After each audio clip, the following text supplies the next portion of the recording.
All right, San Diego and Southern California, what's going on? Hour one, Jon and Jim. Did you realize this, Jim Russell? Is your full name? Whatever your full name is. Jonathan Schaefer? Your name is actually James.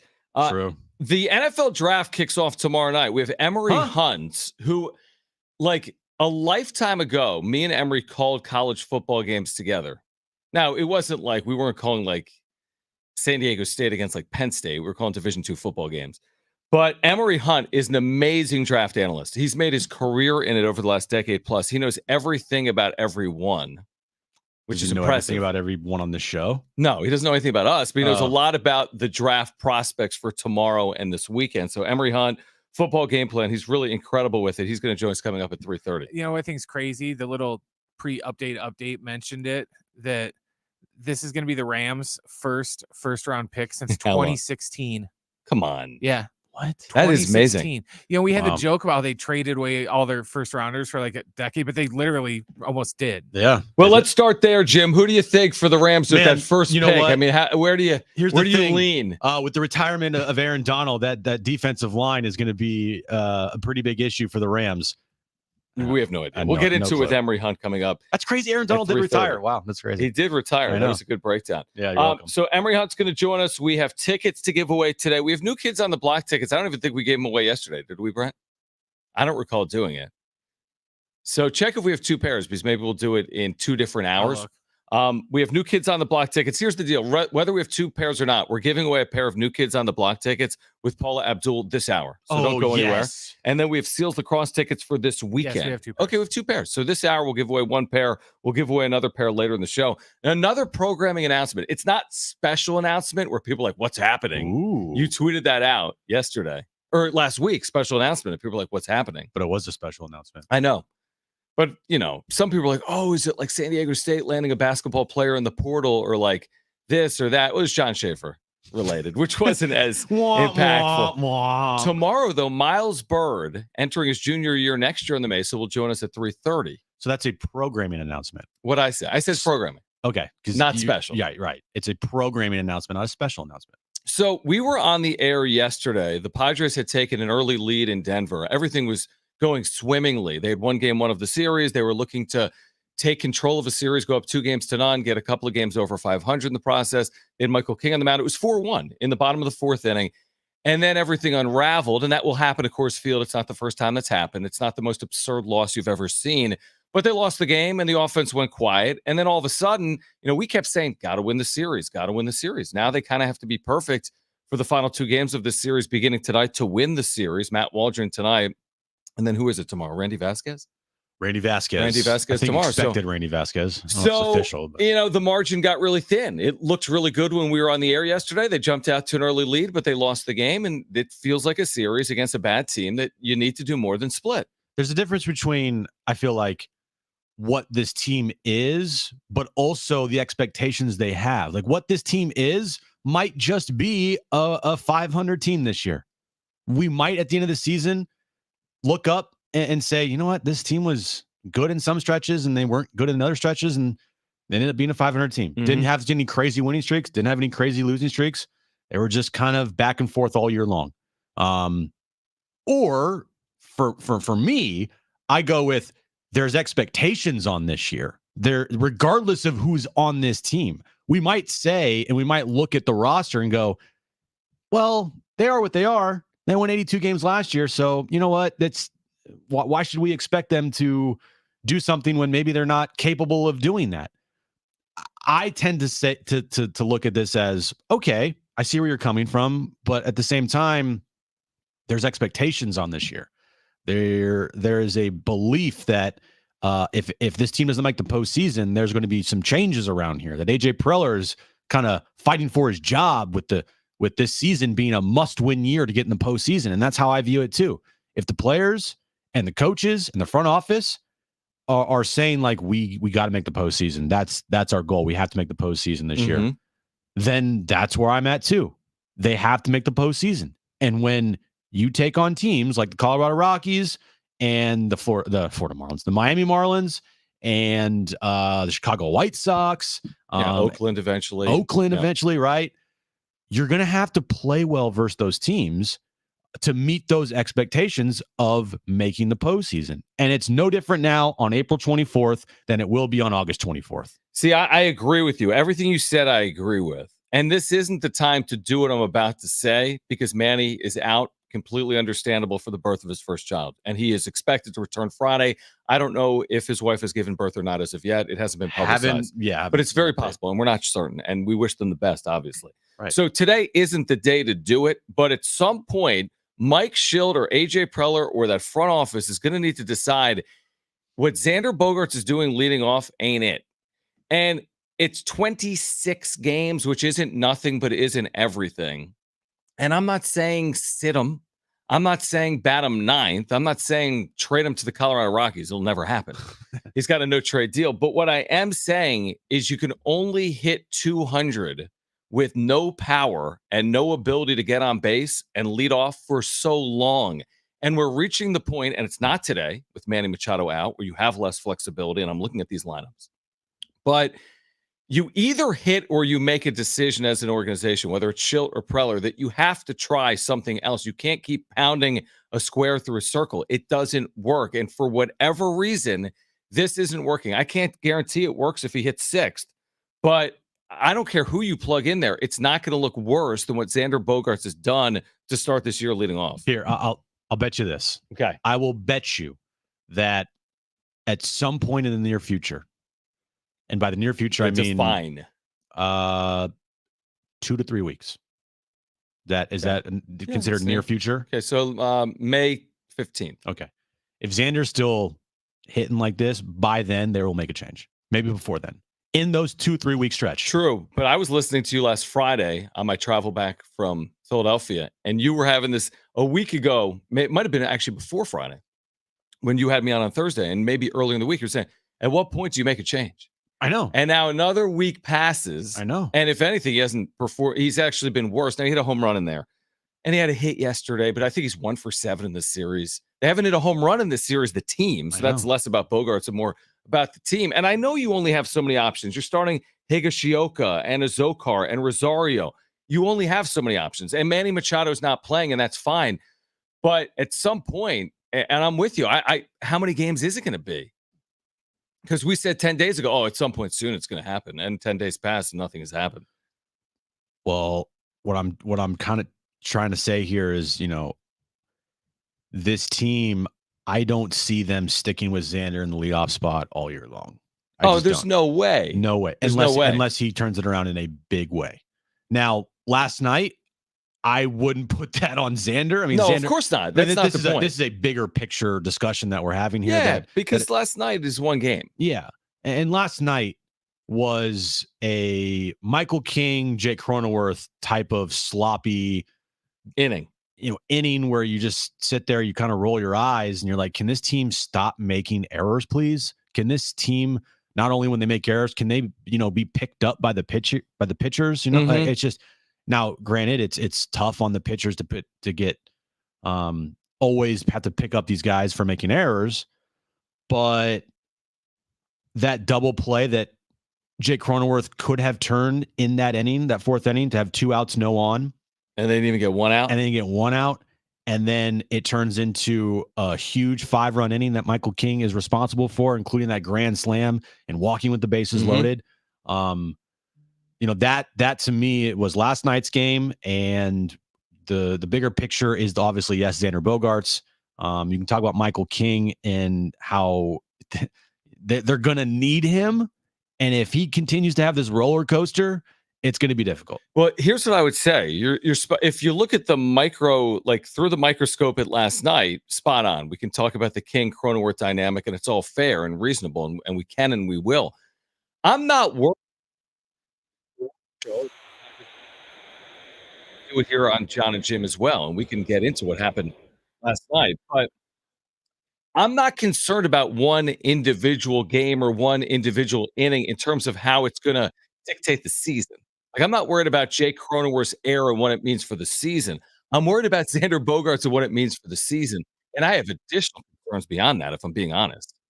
Because at some point, someone is going to have to ask the question. If you get through 2024 and Bogaerts doesn't produce even to his 2023 levels, And again, you're completely stuck with the contract. He's not going anywhere. But that's like the larger question is for 2024, where is Bogarts going to hit in this lineup? Is he fully healthy? What's wrong with him? Is it just a slow start? And at the end of 2024, if the numbers aren't as good as 2023, you're going to say, well, this is an awful deal because you can't have 2 bad years to start a contract with a player in his prime. They're not playing for 2032 with him. They're playing for 23, 24, and 25. So I'm more concerned about Bogarts. And there's other concerns too. To your point, King, they're counting on him for the next 2 years. I'm way more concerned about Bogarts and like what he's going to mean for this organization now and in the future than I am about one random game in Colorado, albeit a sloppy, ugly game last night for the Padres. When you have one of your superstars not in the lineup because of injury, Right. But when he's not in the lineup, you're going to need the other guys to step up. Right. And Xander is top of the list of the other guys. He's a superstar player. He is the guy that has a $280 million contract. You're hear that forever. Yeah. And he needs to step up. This team needs to step up. There's expectations on this year. If people want to say there's not, that's fine. I tend to say that this season is a make or break year for a lot of different people. If this thing goes kind of sideways, I'm not saying that it's going to. I'm just giving a hypothetical, right? Schultz on a 2-year deal. Schultz on a 2-year deal. Preller, we know that this year is probably, if they don't make the postseason, feels like it's kind of leaning towards it's kind of it. Who knows at the end of this year? And we're going way big picture. And we're just talking about the Rockies series here and how they should need to win this series. It feels like, well, you're not going big picture. Like these at guys, the end of the decade. Yeah, exactly. Yeah. This is a big year, is my point. And you play the Rockies.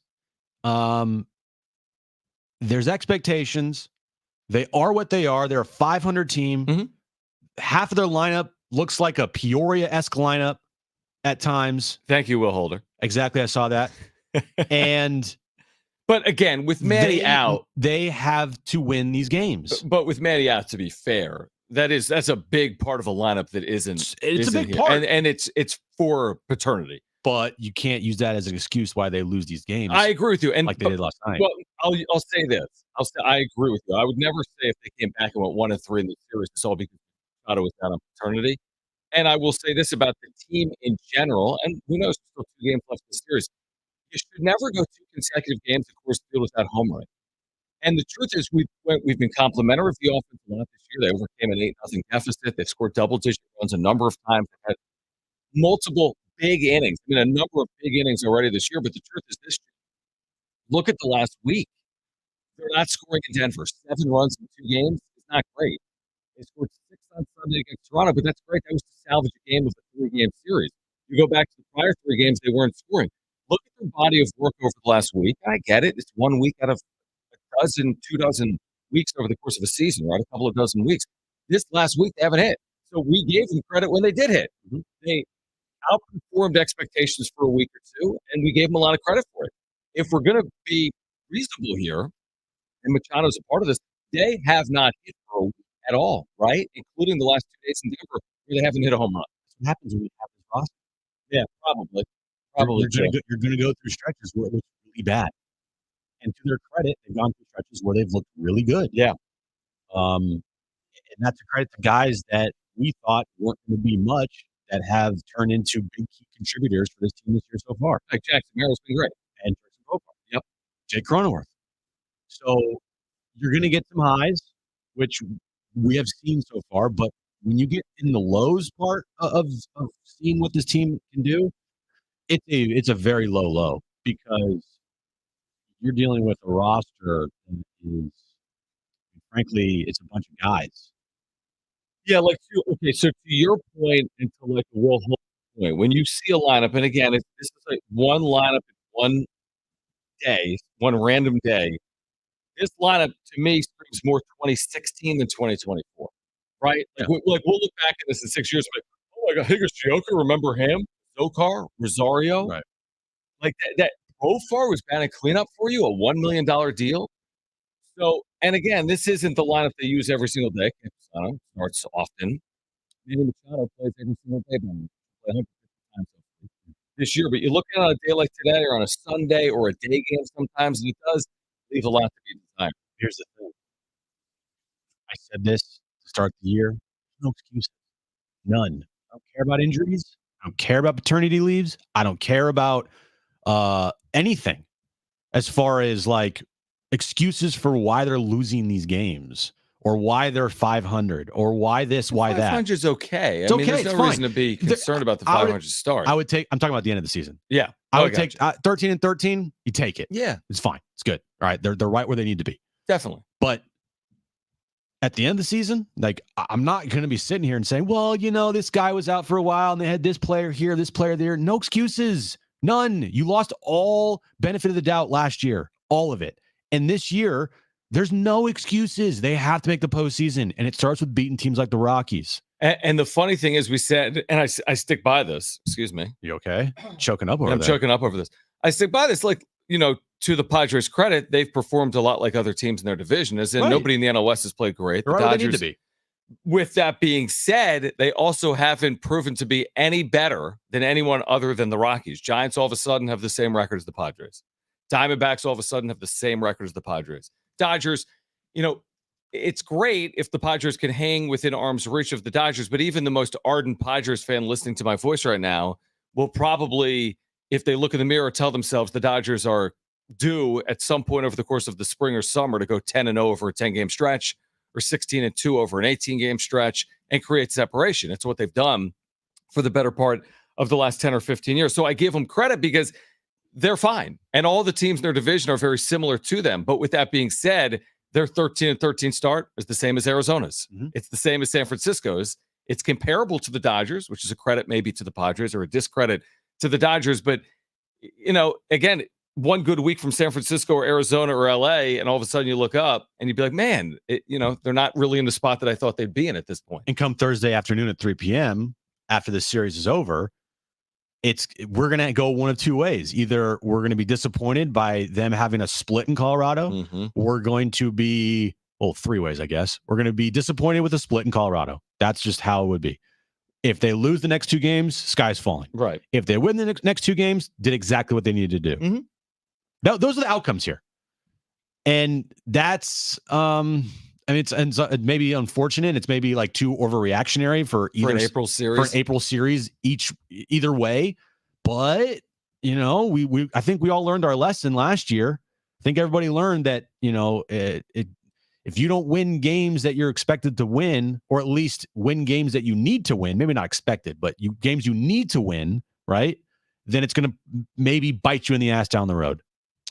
All right, here's what we're going to do. Emory Hunt, great NFL draft analyst, football game plan, will join us on the other side. Also, this hour, we will give away a pair of tickets to see New Kids on the Block with Paula Abdul July 7th at the North Island Credit Union Amphitheater. But again, on the other side, you can hear the NFL draft, round one coverage right here on San Diego Sports 760 tomorrow beginning at 5 p.m. We'll get into this first round, quarterbacks, who's going where. Emory Hunt, football game plan, NFL draft analyst, will join us next on Jon and Jim.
Emory Hunt football game plan gets us ready for the first round of the NFL draft, which you can hear right here on San Diego Sports 760 tomorrow at 5 p.m. Will join us next.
All right, this update is brought to you by Lexus Carlsbad. Experience auto enjoyment. Padres Rockies game 3 of their 4-game series later tonight in Colorado. 5:40 first pitch there. Matt Waldron on the mound for the Padres. 2 NBA playoff games happening later today. 4 o'clock tip-off. Celtics and Heat game 2 of that series, and then game 2 of the Thunder and Pelican series tipping off at 6:30. And Reggie Bush is getting his Heisman Trophy back.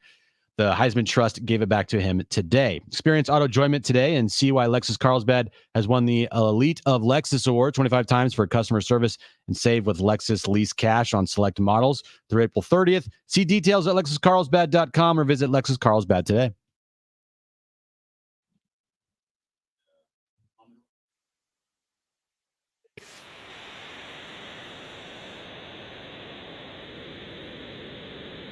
Command your Google or Alexa smart speaker to play AM 760 or use the free iHeart app for seamless listening. It's like having your favorite station right in your pocket. We'll give away these new Kids on the Block tickets in about 15 minutes or so. It is great to reconnect with Emory Hunt football game plan as we get ready for round 1 of the NFL draft, which you can hear right here on San Diego Sports 760 tomorrow at 5. In a previous life, kind of, Emory, we worked together calling some Division II football games in Pennsylvania. It is great to have you on the show here in San Diego. Thanks for taking a few minutes for us. I want to start with Caleb Williams. And is there a comp? Is there a current quarterback in the NFL that he would potentially compare to as he enters the NFL here in 2024? And thanks for joining. I appreciate you having me. It's always great to talk ball with you. Like you said, we did it a while back. There's elements of Caleb Williams that you can see in a couple of guys. Like you could see the ability to create off script that you see from a Patrick Mahomes, in the sense that, you know, when he's scrambling around, he still has the arm strength and the accuracy deep down the field to connect on those passes, and with the different arm angles that he's able to throw. And he compared himself to this as well, but you can kind of see this element crawl up within his game is Aaron Rodgers and how he's able to throw off platform and throw with different arm angles. And so I think there's elements of both, but that's what makes him such a unique and special prospect. What are some, I guess, maybe red flags that you would consider to be put on Caleb Williams before the draft here? Or are there any that you consider to be red flags, like on the field, off the field, all of it? Well, on the field, it's mostly, you worry about him putting the ball at risk, and that happens when you're trying to create and scramble and make things happen. He tends to put the ball on the ground a little bit more than you would want him to. And I feel like that's kind of the one thing that has, as they say, the same things that make you laugh, make you cry.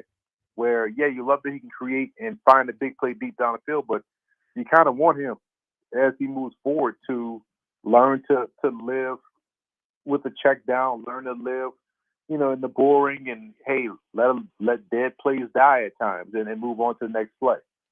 Emory Hunt, football game plan with us on Jon and Jim, San Diego Sports 760. You can hear the first round of the NFL draft tomorrow at 5 right here on San Diego Sports 760. Emory, which quarterback other than Caleb Williams are you most high on?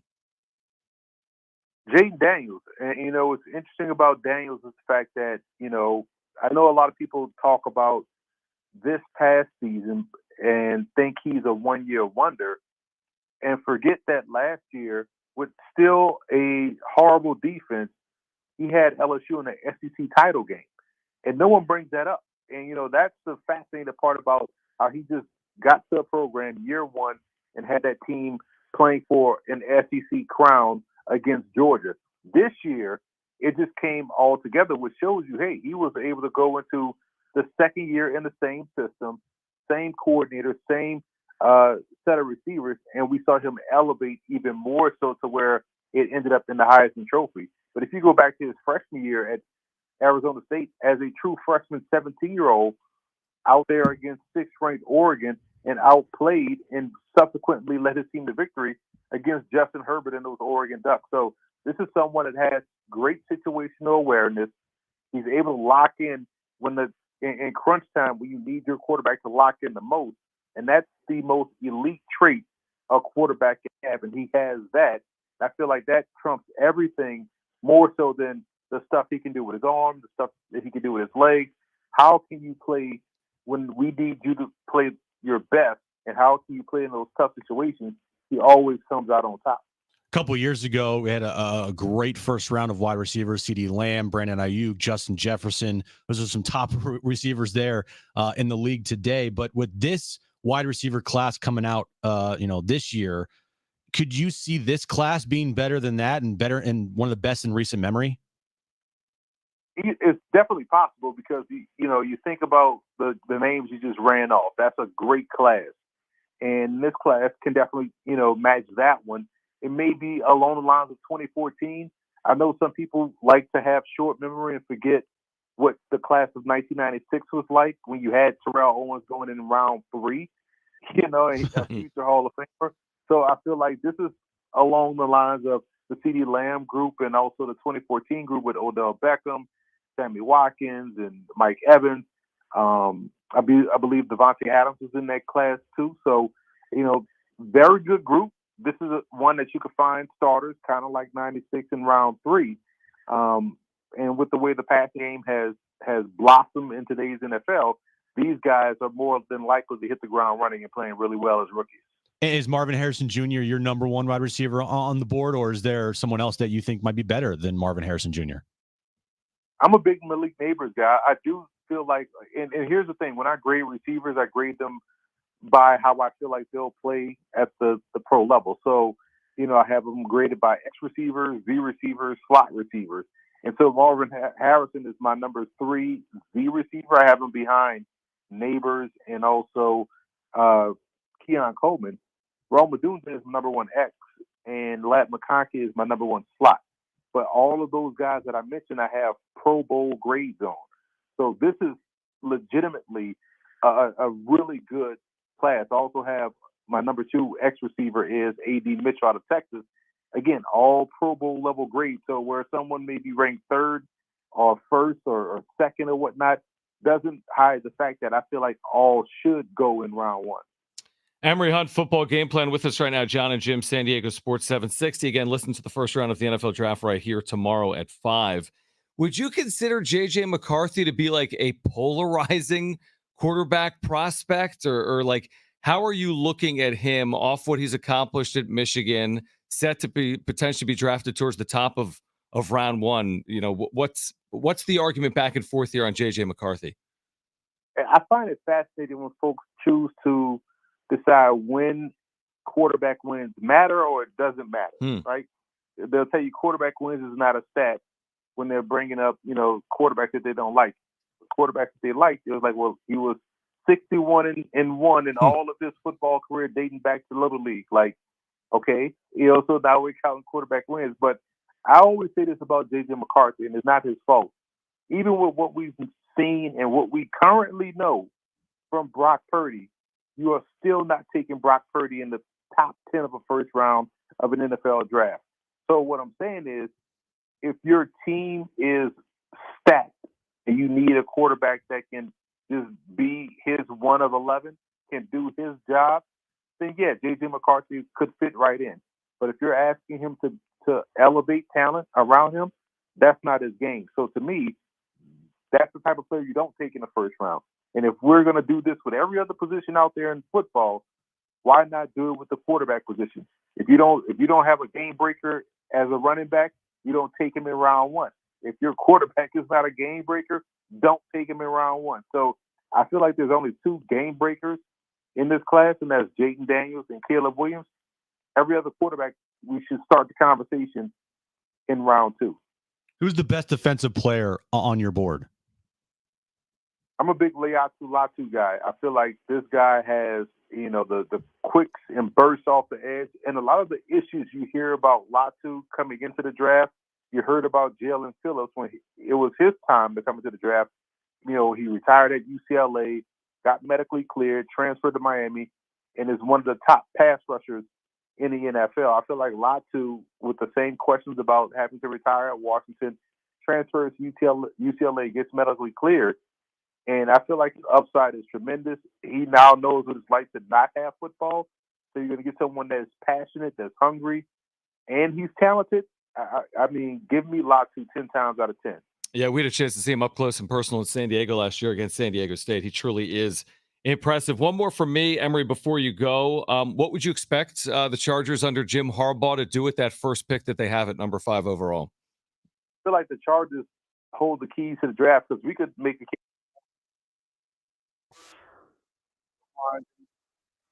Defensive player.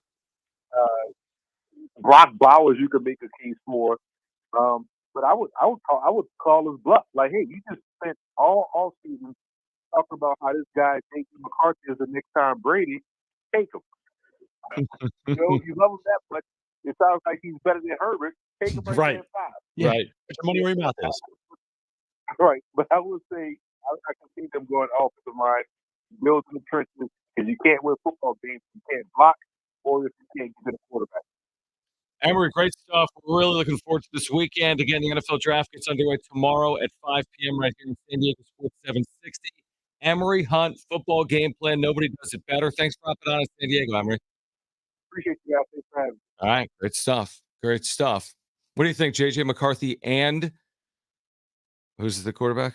Oh, Justin Herbert? Yeah, that guy. You see your buddy Nick Hardwick getting snaps I the other day did. to Justin Herbert? Yeah, that's my former co-host. What are you doing? I'm with You're you. not. Yeah, exactly. I know. It's not. I'm not doing anything special. I only saw it because you I weren't think a Hardwick Schaefer friend. I was not. I love how Jim goes, did you see Nick Hardwick snapping the ball to Justin Herbert? Yeah, you sent me the tweet. Oh, yeah, that's right. Well, sometimes I send you stuff, you don't look at it. Correct. Most. Yes. Yeah, most things. Yes. That's a good point. Yeah. All right. On the other side, why did it take so long? We'll explain. Plus, we'll give away a pair of tickets to see New Kids on the Block with Paula Abdul July 7th at the North Island Credit Union Amphitheater. Stay with us on Jon and Jim.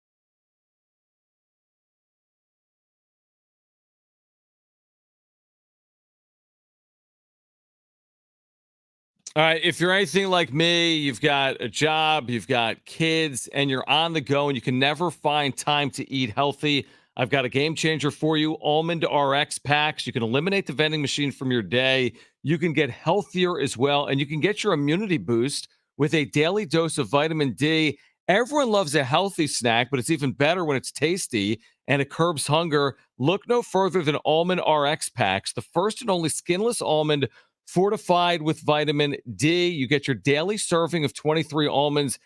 And Almond RX was founded by a San Diego sports medicine physician. And these packs have a powerhouse of nutrients supporting your heart health, your cellular health, and your gut health as well. You can find Almond RX at any Foodland right here in San Diego, Harvest Ranch at Encinitas, or at almondrx.com. That's ALMONDRX.com. As a benefit, if you go there right now, you're getting free shipping on all orders of $25 or more. So go there right now, almondrx.com, and take advantage of that incredible offer. Free shipping on all orders of $25 or more. Almond RX will curb hunger. It's healthy and it's perfect for the on-the-go lifestyle.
Paula Abdul as well, Sunday, July 7th, North Island Credit Union Amphitheater.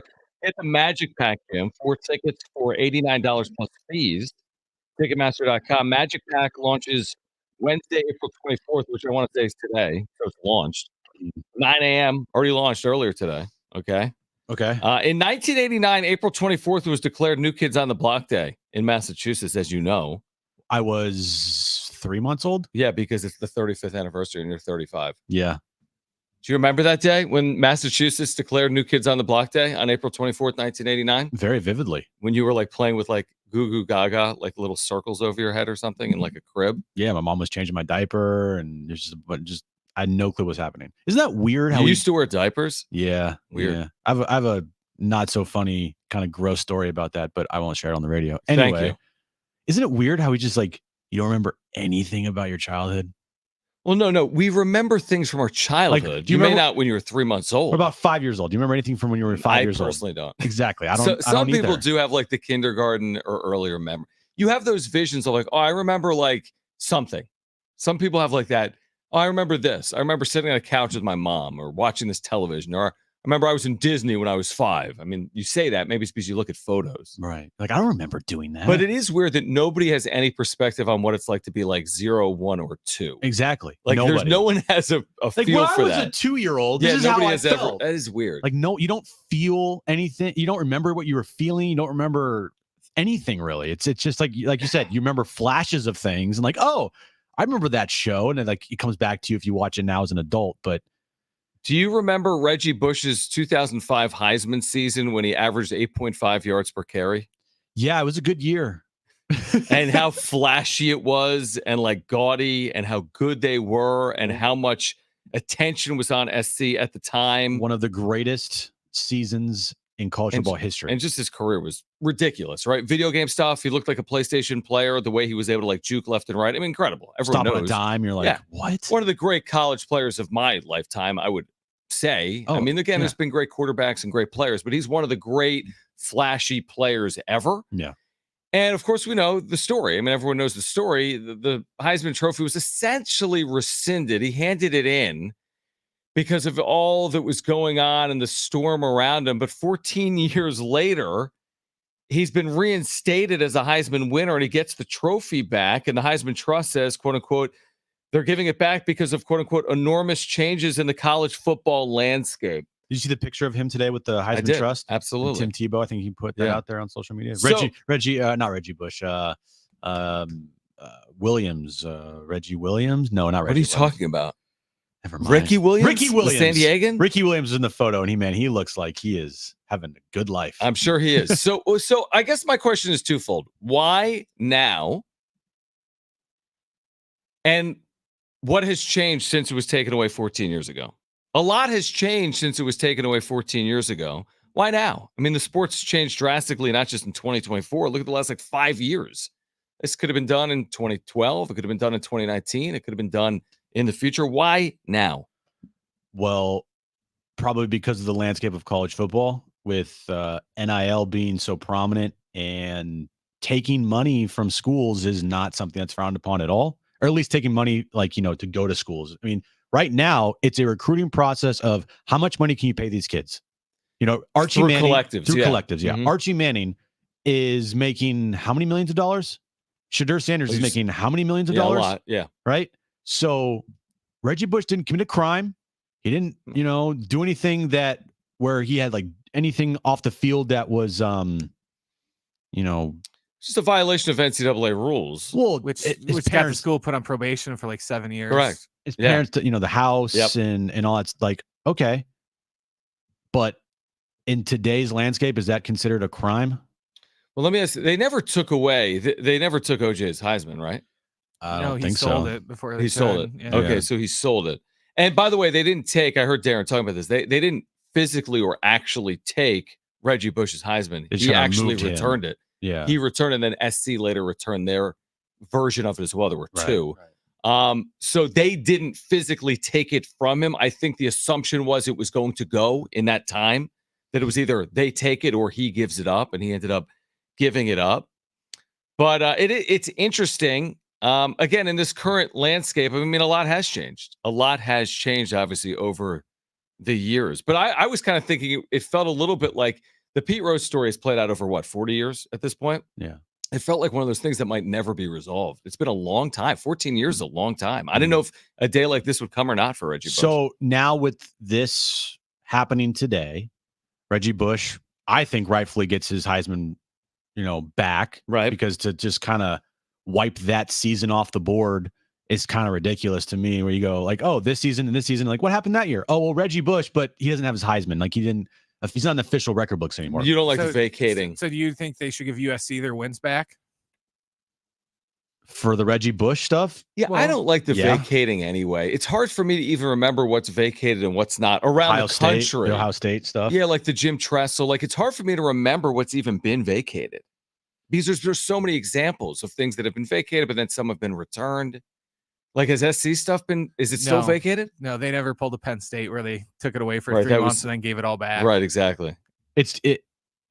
If schools had wins taken away because of money issues or just like, giving kids money and boosters like that, I think the college landscape now, sure, give it back to them. Fine. But if you're talking about like actual, things that are potential crimes or whatever. You're right. No, there was penalty stuff, right? Well, the death penalty with SMU football going back 40 years, Pony Express, was all based on money. Yeah. And the NCAA actually shut down their football program for whatever it was, 1 or 2 years, which is really incredible. Are they going to then say we shouldn't have done that? Again, things change, I guess. Things change. Things change. I don't know. My whole thing is he's still committed violations. Everyone today is just kind of like, oh, it doesn't matter anymore. Like he didn't do anything. They were just going to take it away just to take it away. And it's, like I said, it was enough that, the school got put on probation for, what was it, like 3 or 4 years? It was years. Yeah, it was years. To where, it's not like it was just some, little thing. Granted, now they're giving it back because it's legal now. Right. Well, 360 says now because the NCAA doesn't want to go through a trial to settle Bush's defamation lawsuit. Yeah, I don't know the particulars, but whatever they are, Reggie Bush is back a part of the Heisman Trust and has his Heisman trophy. All right, who wants these New Kids on the Block tickets? Call right now. Caller 7, they are yours. 877-767-4760. 2 free tickets to see New Kids on the Block with Paula Abdul. Call right now. Caller 7, those are your tickets. Our first of 2 pairs we're giving away today. So call right now if you want them. 877-767-4760. Pair of tickets to see New Kids on the Block with Paula Abdul, July 7th, North Island Credit Union Amphitheater. Again, the Magic Pack is 4 tickets for $89 plus fees at Ticketmaster.com. Hour 2 with the wrap. We'll kick it off next on Jon and Jim.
This update's brought to you by Lexus Carlsbad. Experience auto enjoyment. Padres Rockies, game 3 of their series today, 5:40.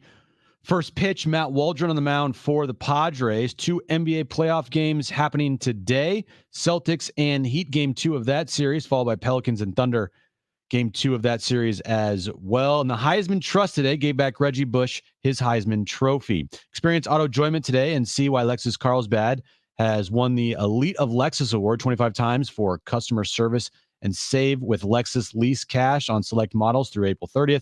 See details at LexusCarlsbad.com or visit Lexus Carlsbad today.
All right, San Diego and Southern California, what's going on? This is hour 2 of Jon and Jim. We are with you until 6 p.m. tonight. Programming announcement for tomorrow.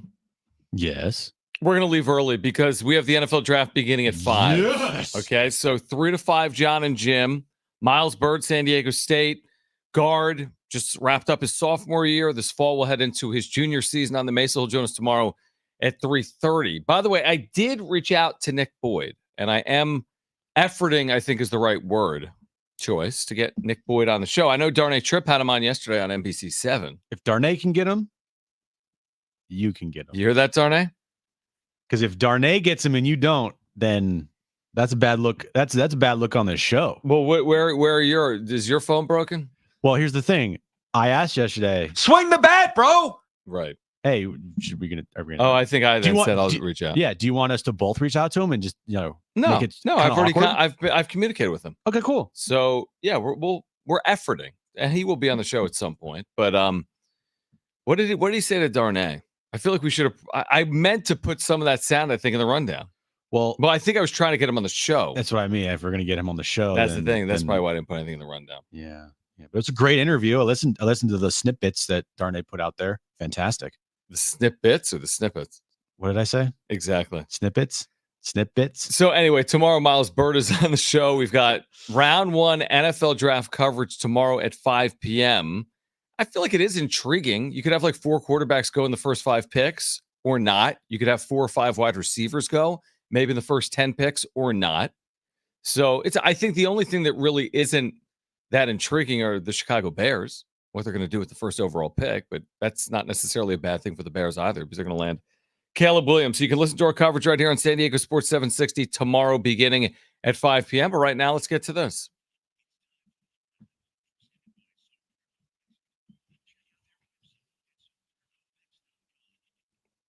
Which potential first-round quarterback will be a bust in the NFL? I think the easiest is JJ McCarthy.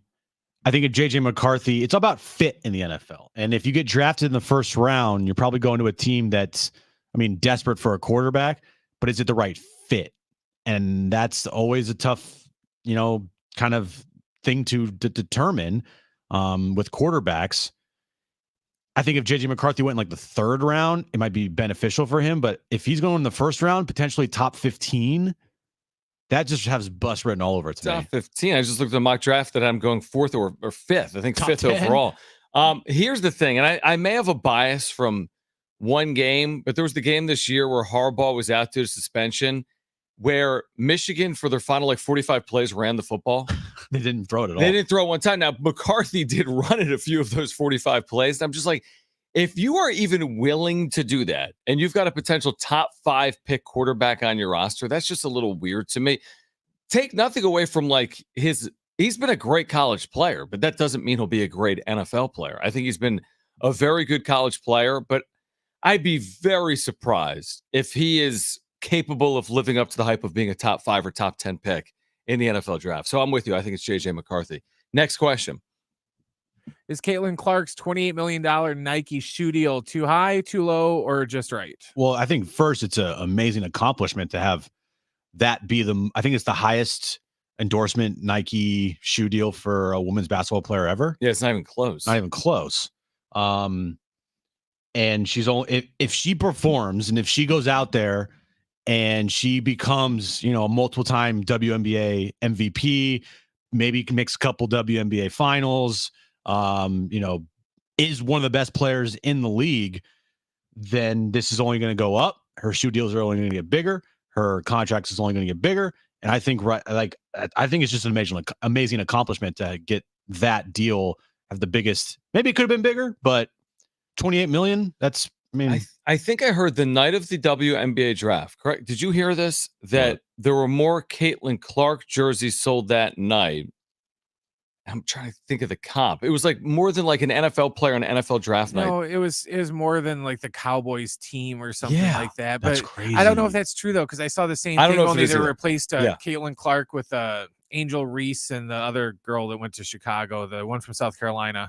Right. I forget her. I forget what her name is too, but they had the same thing about how those two sold more Chicago whatever jerseys than the Cowboys. The reason I bring it up, if it's true, and I don't know if it is, but if she really is moving that type of product, if she's moving in the hundreds of thousands or millions of product, you're saying she should get more? And that would be my thinking, if that's actually the case. Now, I don't know what the women's shoe market is like for Nike compared to the men's. I assume it's not identical, but I would think there's crazy growth potential, like unbelievable growth potential. Now, $28 million is a lot of money, but there's a lot of men's players. So maybe she's got to prove it with this first deal. Maybe you get a $28 million deal and then you get a $280 million deal. But I'm imagining there's a lot of men with shoe deals that are worth a lot more than $28 million, even out of college. Is that accurate?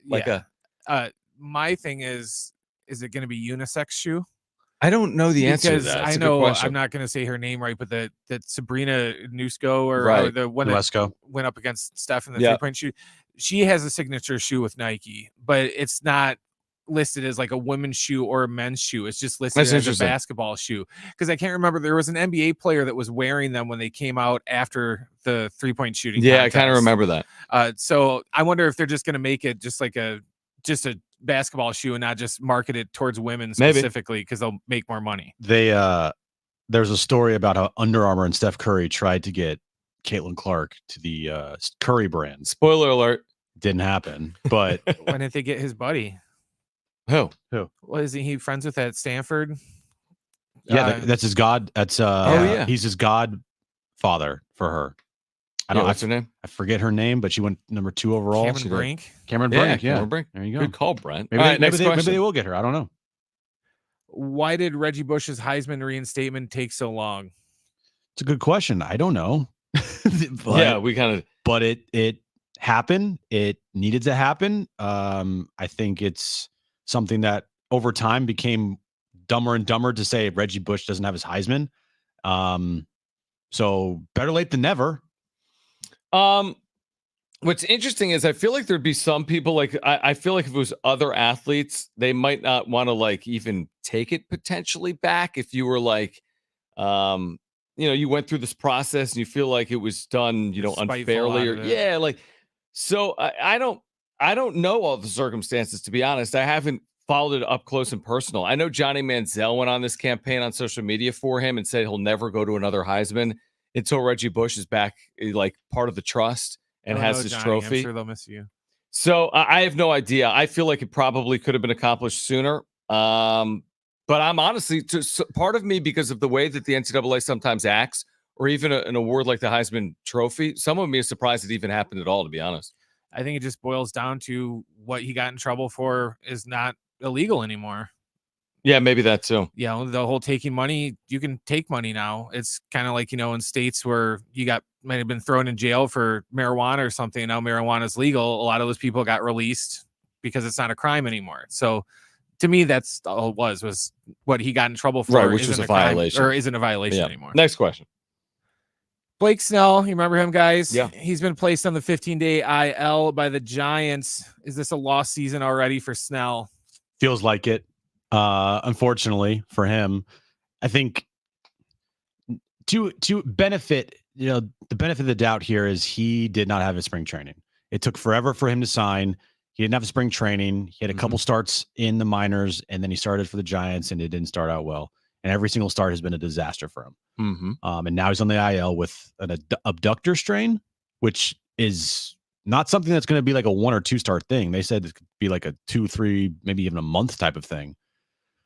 So I would think that Blake Snell will be picking up his second-year option with the Giants for next year. Yeah, I mean, I don't know if it's going to only go this way. I don't think he's finishing the season with an 11.57 ERA, for example. But the idea that you could be anywhere close to last year, to me, is basically laughable. I mean, there's almost no scenario where that happens. You come back from injury, and then all of a sudden you're pitching like you did in 2023. If I was guessing, he will pitch better in the second half. We had seen that previously in a Padres uniform, but new organization, 3 awful starts, missed weeks of time. He's not getting anywhere near the numbers he put up last year with the Padres. No. Well, he's not going to get near, but isn't this just, par for the course for Blake Snell? He never shows up to spring training ready to go. He's always, I'll be ready 2 months into the season.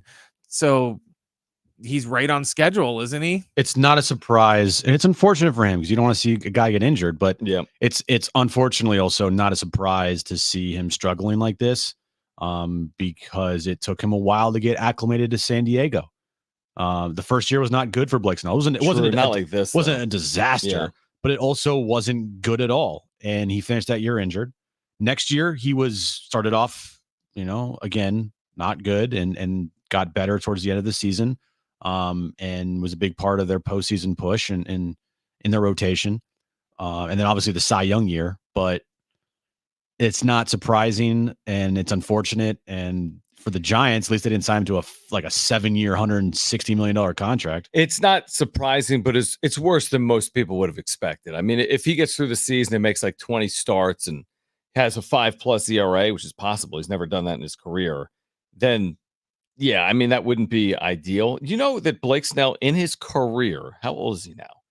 He's 31 and a half. In his career has thrown 1,000 innings. That's it. Just hit 1,000 innings his last start with the Giants. 1,000. That's it. In 200 starts, which is 5 innings per start, obviously.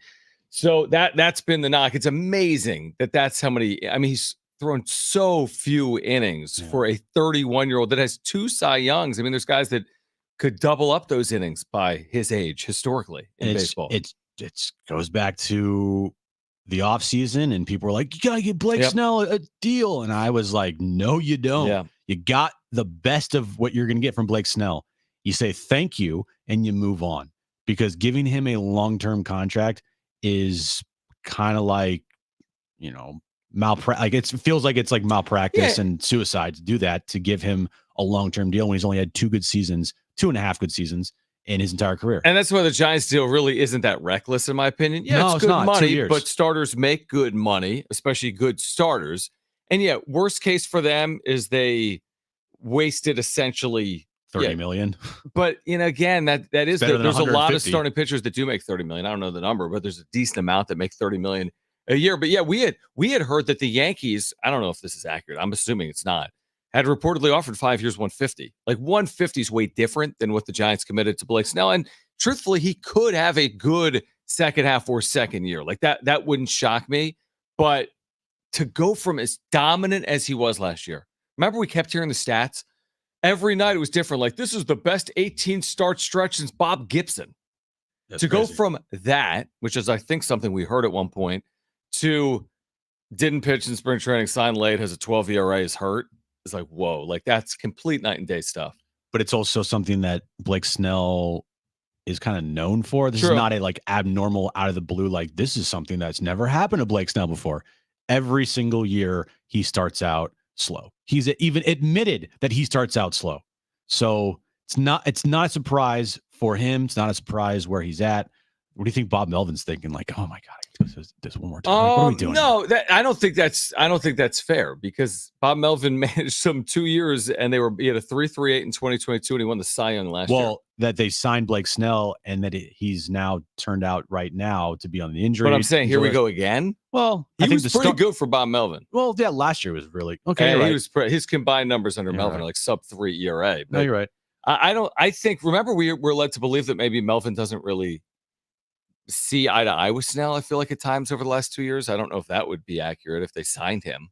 Sleepy Bob doesn't matter. It's true. That is true. Real Sleepy quick, Bob, by the way, is this. I mean, they're the same record as the Padres. Right? I mean, they're a game behind them. Game. But yeah, going back to the Caitlin Clark shoe deal thing. Yeah.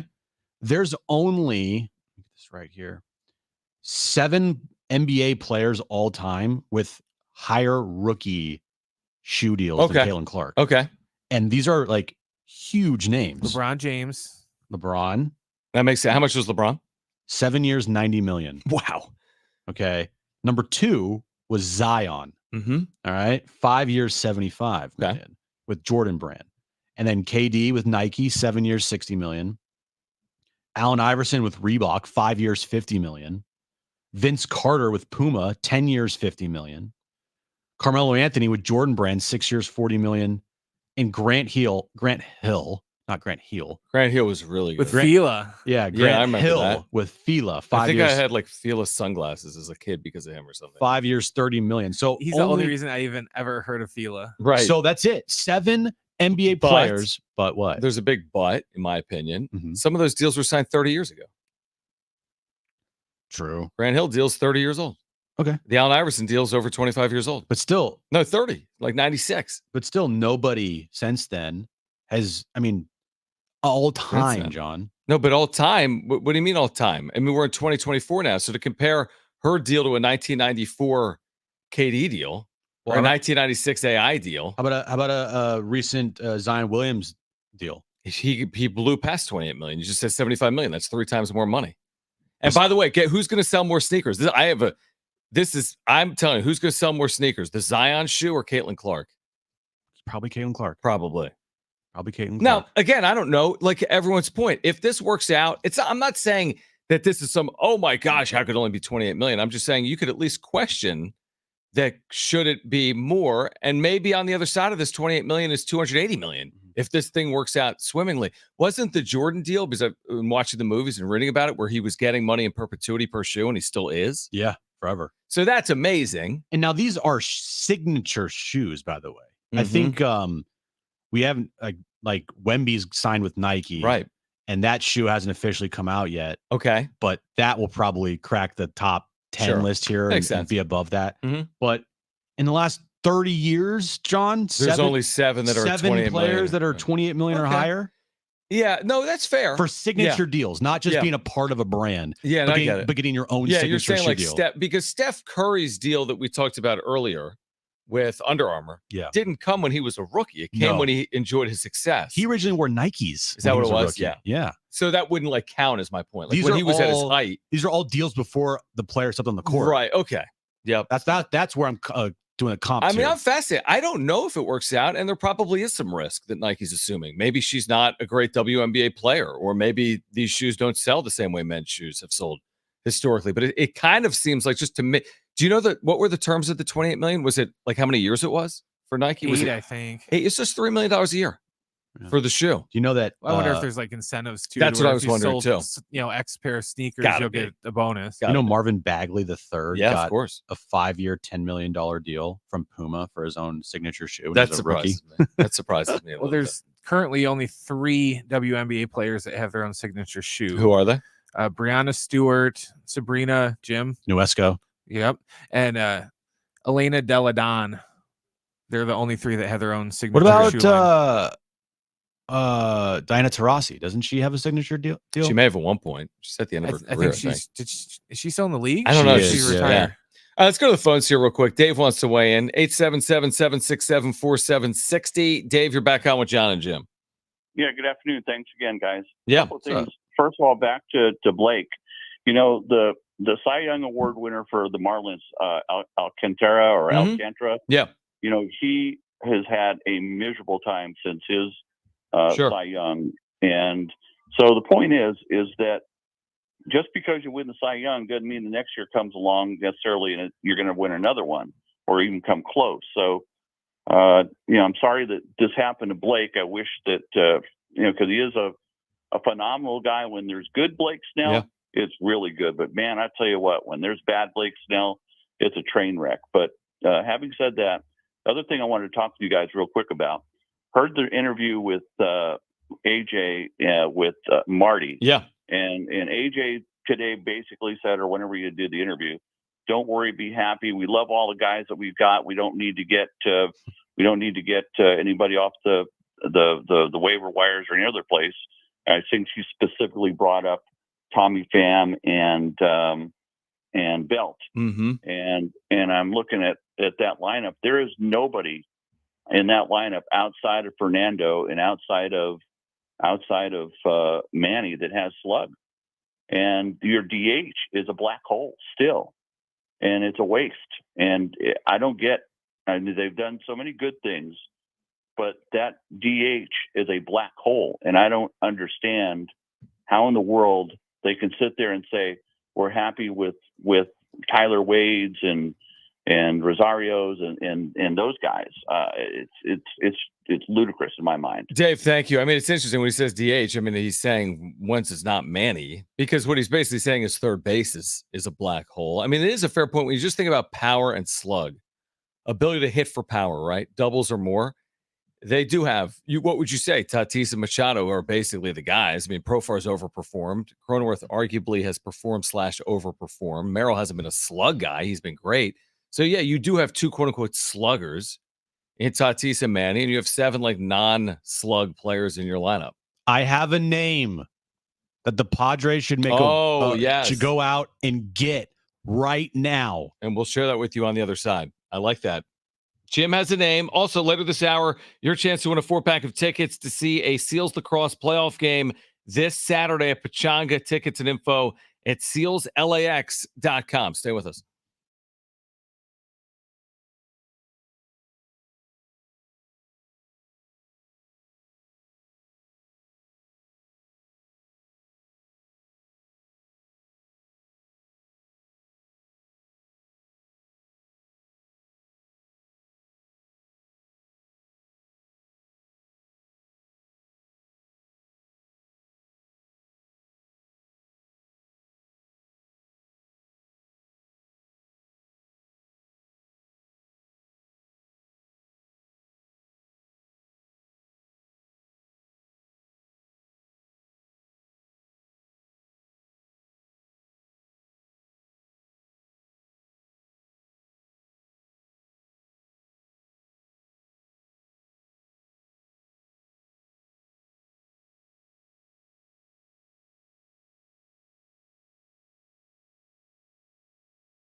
All right, Jim is a name for Padres fans that the Padres could sign right now to add some slug to their lineup. Plus, we're going to hear about Ha-Seong Kim when he first came into the major leagues. What was he doing? That's next.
All right, this update is brought to you by Lexus Carlsbad. Experience auto enjoyment today. Padres and Rockies, game 3 of their 4-game series. First pitch tonight, 5:40. Matt Waldron on the mound for the Padres. NBA playoff action happening right now. Celtics Heat game 2 of that series.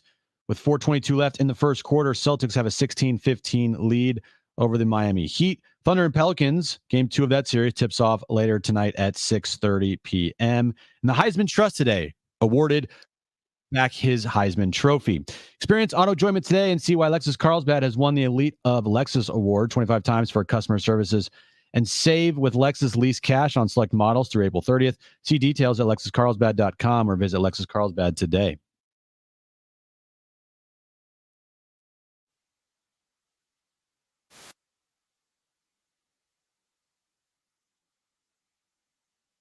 Bonus bucks. Yep, $1,000 every day. This week, listen to the keyword and enter it at sportssd.com. Later this hour, your chance to win a 4-pack of tickets to see the Seals this weekend. Home playoff lacrosse game at Pechanga on Saturday. Tickets and info at sealslax.com. Next hour, your chance to win a pair of tickets to see New Kids on the Block with Paula Abdul. All right, I know people have been sitting in their driveways or outside their office waiting to hear this must-have addition for the Padres to completely change this season. Not just get them to the postseason, but win in the postseason and maybe win the first World Series in franchise history. So who is it? The addition that changes the Padres forever. Barry Bonds. Oh, I'm kidding. Wow. I'm kidding. The way you made it sound is like this is like a life-changing. No, but you have a name. I have a name. He is a former Padre. Ooh. As recent as last year, he was just designated for assignment. He has played well this year in a good amount of at-bats. Branch's mouth, Matt Carpenter. Not Matt Carpenter. He's hit 270 on the season. It's a little bit of a surprise why he was released or at least put up on waivers. Mm-hmm. Garrett Cooper. Garrett Cooper. Well, it's not like a No, crazy out of the box thinking, but who's been a solid offensive player at times throughout his career. and with what he has done this year, it's kind of a little skewed-ish a little bit because his BABIP is 390 on the season, which is crazy high. It's high. Yep. But he struck out a lot so far this year. Yeah, I can live with that. But you tell me right now, John, would you take a guy hitting 270 with a 773 OPS? Yeah, at basically any position other than right field where Machado or excuse me, where Tatis is. Well, I could DH him. Well, that person's name is Garrett Cooper.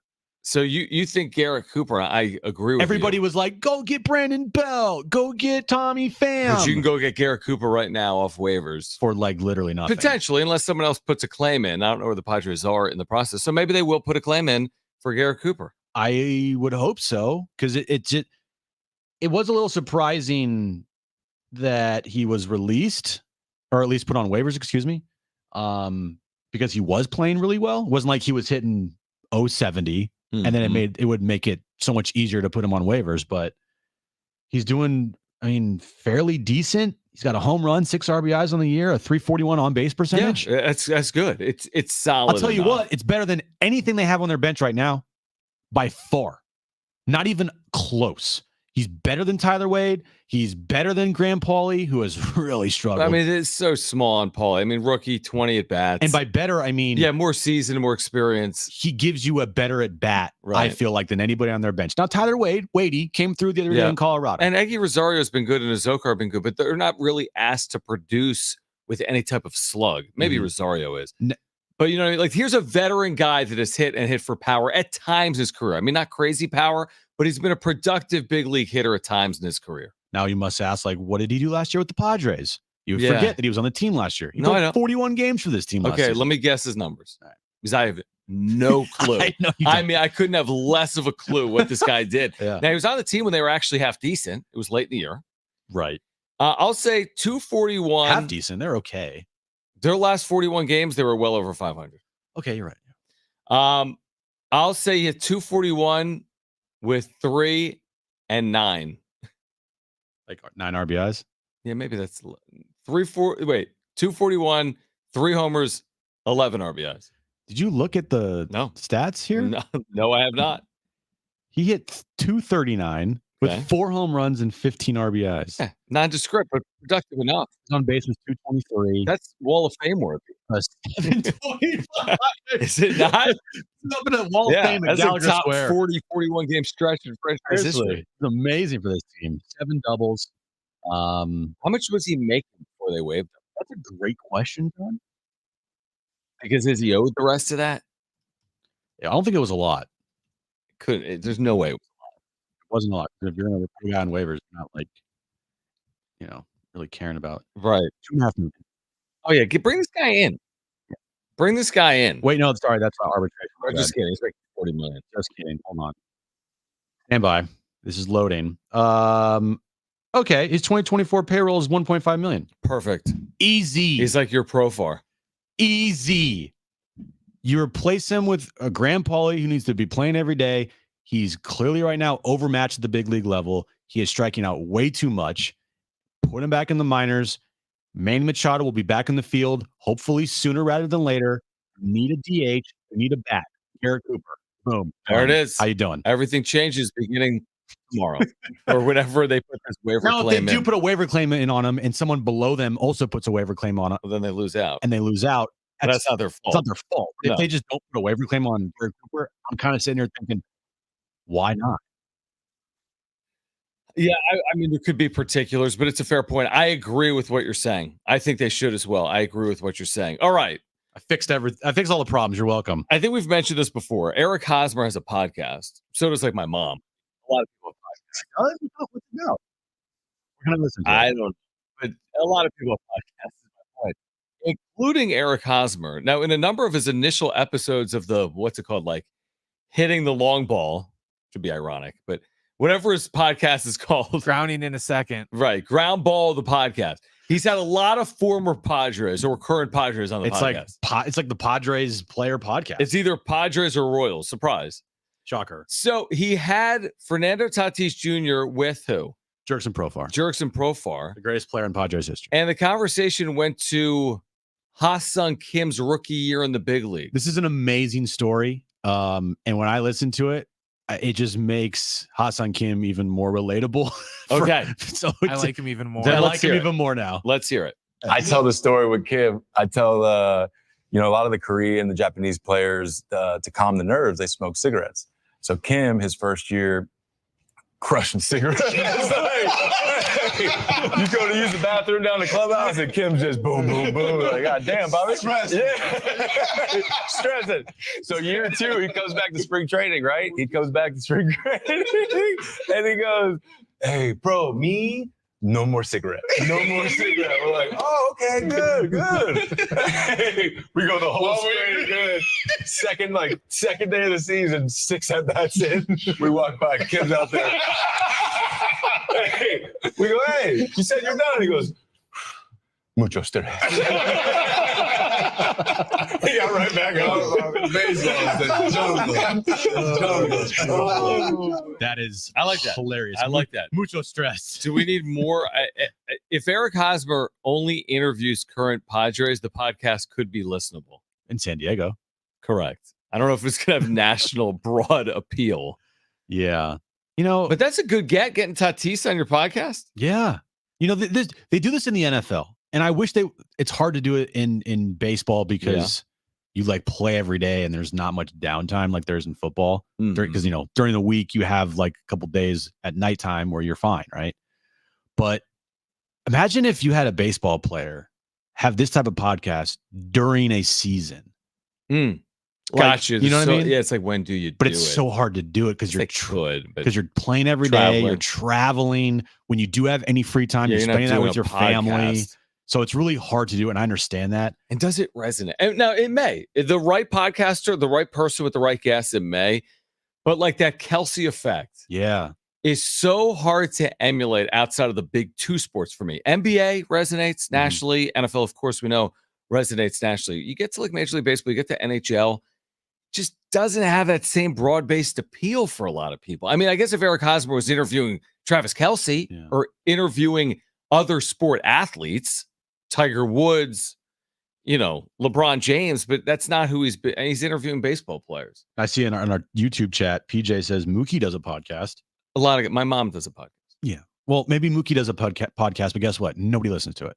I haven't heard about it. I didn't know about it. At least we've heard it. To Hosmer's credit, they've had some PR on it. Now, maybe it's because we're in San Diego and they're sharing San Diego stories. Yeah. But I feel like it's gotten out there a little bit. As a player, just on the field, I had a lot of problems with Eric Hosmer. But as a person off the field, in the clubhouse, he was revered as one of the leaders. And no doubt. No problems at all with Eric Hosmer there.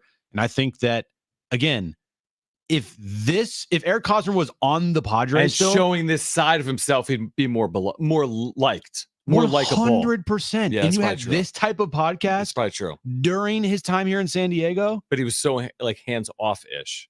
It felt. It felt like he was at an arm's length from the fans with San Diego and media. He was very all I care about is my teammates. I agree. And I know that he did do things in the city for this town, but it didn't feel like what we're hearing here.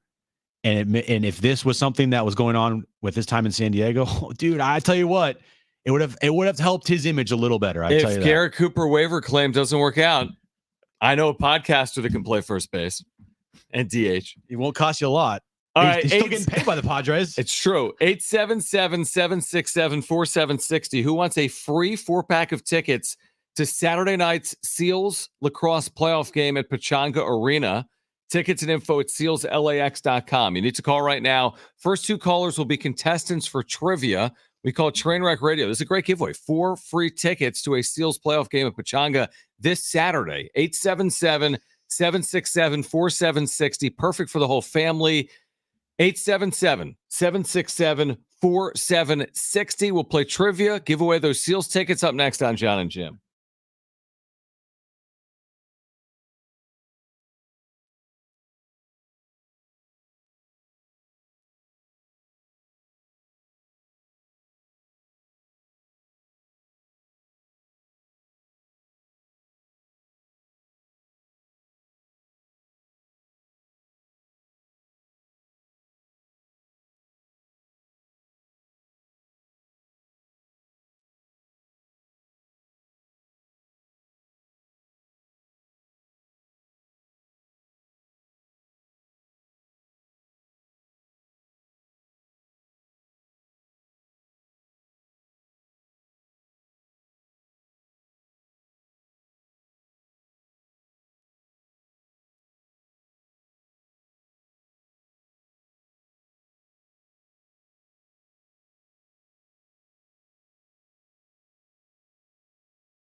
All right, we need a contestant to play for the Seals Saturday night lacrosse game at Pechanga. If you want those free 4 tickets, a family 4-pack, call 877-767-4760. We'll play trivia. Call 877-767-4760 if you want a free 4-pack of tickets to see the San Diego Seals on Saturday night and play trivia. That's next.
I keep up with San Diego Sports 760 anytime, anywhere, whether you're stepping out of the car or settling in at home. Just ask your Google or Alexa smart speaker to play AM 760 or stream it live through the iHeartRadio app. It's never been easier to stay connected with your favorite shows like this one. We should rename the show This One. This we should. Welcome to this 3 one. to 6. 3 to 6. San Diego Sports 760 goes where you go. I do like that, though, because I listen to this station as much on the app as I do on the radio. The app is what I always listen to. When I get in the car, I plug in my phone and it just automatically plays my app Right. through the phone, through the speakers. It's like crystal clear. It is. Crystal clear off the app. It's the way to listen. And if you want to watch us, YouTube, Jon and Jim 760, search it out and hit that subscribe button. You can watch us and listen to every single show there. But iHeartRadio app, YouTube, and also in your car on 760 AM. All right, back to Padres Rockies game 3 coming up in the 5 o'clock hour. Right now, though, let's play. In a moment.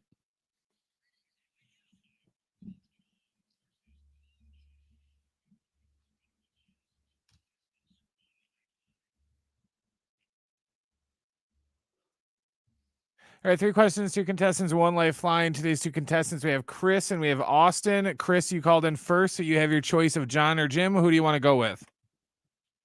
Let's go, James. All right. James. Perfect. And Christopher. Love it, Chris. Austin, you get Jon, okay? All right. All He right. was going to choose me. Probably. We talked off the air. Yeah, okay. Brent, what is the question of the day? All right, today's question, we're talking about Reggie Bush getting his Heisman back. 8 running backs have won the Heisman Trophy since 1985. Today's question, name them. Oh boy. Ooh. Steve Hartman would have got this in a yeah, second. he knows every he's like on the Heisman voting list, right? He would know every third place finisher in the Heisman since 1985. Correct. Which is amazing. And just a heads up, they didn't separate this list, so it's going to take me a minute to tell because I have to dig through every winner since 85. They're not split by running back. Good. So. Good. All right. Austin, you are up first. What is your first guess? You do have a lifeline if you choose to use it. I'm going to go with RG3. Wait, hold on. Repeat the question. Running backs. Running backs. Oh, running backs. Yeah. Okay. Heisman running back since 1985. You have a lifeline if you want to use it. I'll go to Jon. Okay, John, what do you got? Well, I'll go on a limb here and say Reggie Bush. Does that count? Does that count, Brent? Are we saying that? That's okay. one of 8. Do you take that, Austin? I'll take that. Did Reggie Bush win a Heisman? He did win one. And he just got it back today. Okay. So he's officially on the list. So Reggie Bush off the board. Chris, you're up next. What's your first guess? You do have your lifeline if you want to use it. OJ. OJ not since 85. That was before 85, unfortunately. Austin, you're up next. What is your second guess? You do not have a lifeline, so this is up to you, man. Barry Sanders. Barry Sanders. Love that. Yes. Very good guess. Oklahoma State, 88, I want to say. Yeah. All right, That's Chris, correct. Chris, you're going to need this to stay in the game here. You do have a lifeline if you want to use it. What is your second guess? Eddie George. Eddie George. Yes, Eddie George guess. is on Good the list. job. Yep.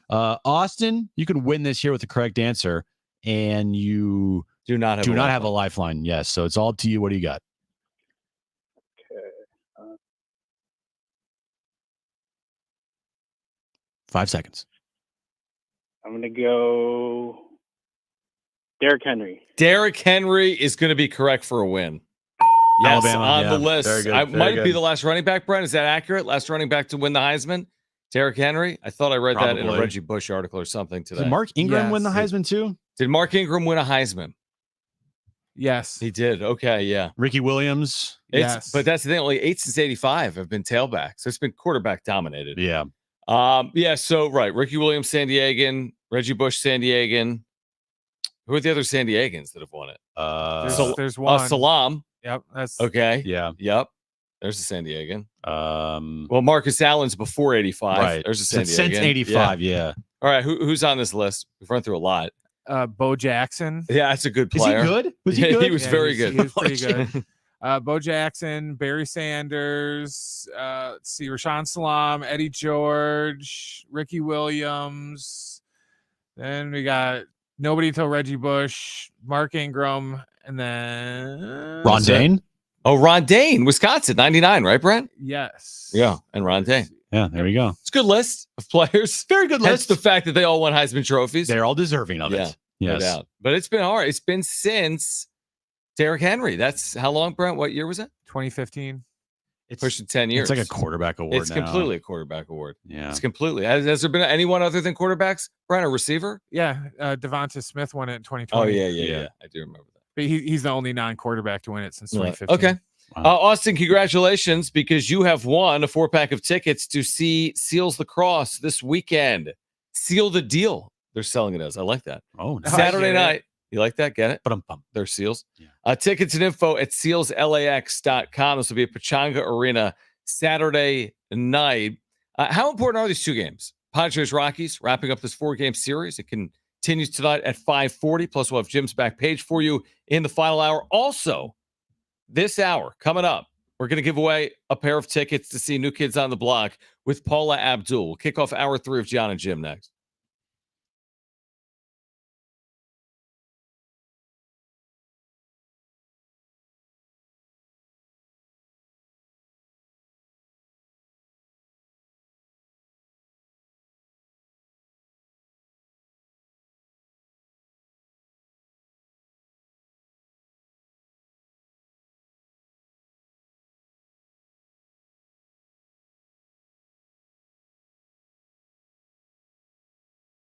All right, imagine waking up this time next week and being 100% debt-free, no credit cards, no car loan, no personal loan. Hey, guys, it's Schaefer. Loan Pronto's Equity Express line of credit can make it happen. Homeowners are turning their home equity into cash. They're doing it almost instantly with Loan Pronto's AI-based system. You can get approval in about 10 minutes with almost no documentation, no appraisal, no hassle. You can get hundreds of thousands of dollars out of your home, and you can use that money to pay off all your other loans. In fact, the average homeowner saves over $850 a month doing this. That's crazy money. We could all use it. Listen, your home value's way up. You can use that to wipe out all those credit cards, get some money for home improvement maybe. Literally hundreds of thousands are at your fingertips, and approval is just minutes away. Here's the number to call. You can do it right now or write this down: 619-207-4336, 619-207-4336, or loanpronto.com. Again, one more time, 619-207-4336, NMLS 1661781, subject to lender approval, equal housing lender.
This update's brought to you by Lexus Carlsbad. Experience auto enjoyment. Padres and Rockies, game 3 of their 4-game series. 5:40 first pitch. Matt Waldron on the mound for the Padres. Celtics Heat, game 2 of their series. 4:17 left in the first half. Heat have a 1-point lead. They lead 45-44 over the Boston Celtics. And the Pelicans take on the Thunder, game 2 of that series. 6:30 p.m. tip-off time there. And Reggie Bush was awarded back his Heisman Trophy today by the Heisman Trust. Experience auto enjoyment today and see why Lexus Carlsbad has won the Elite of Lexus Award 25 times for customer service, and save with Lexus Lease Cash on select models through April 30th. See details at LexusCarlsbad.com or visit Lexus Carlsbad today.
All right, San Diego and Southern California, what's going on?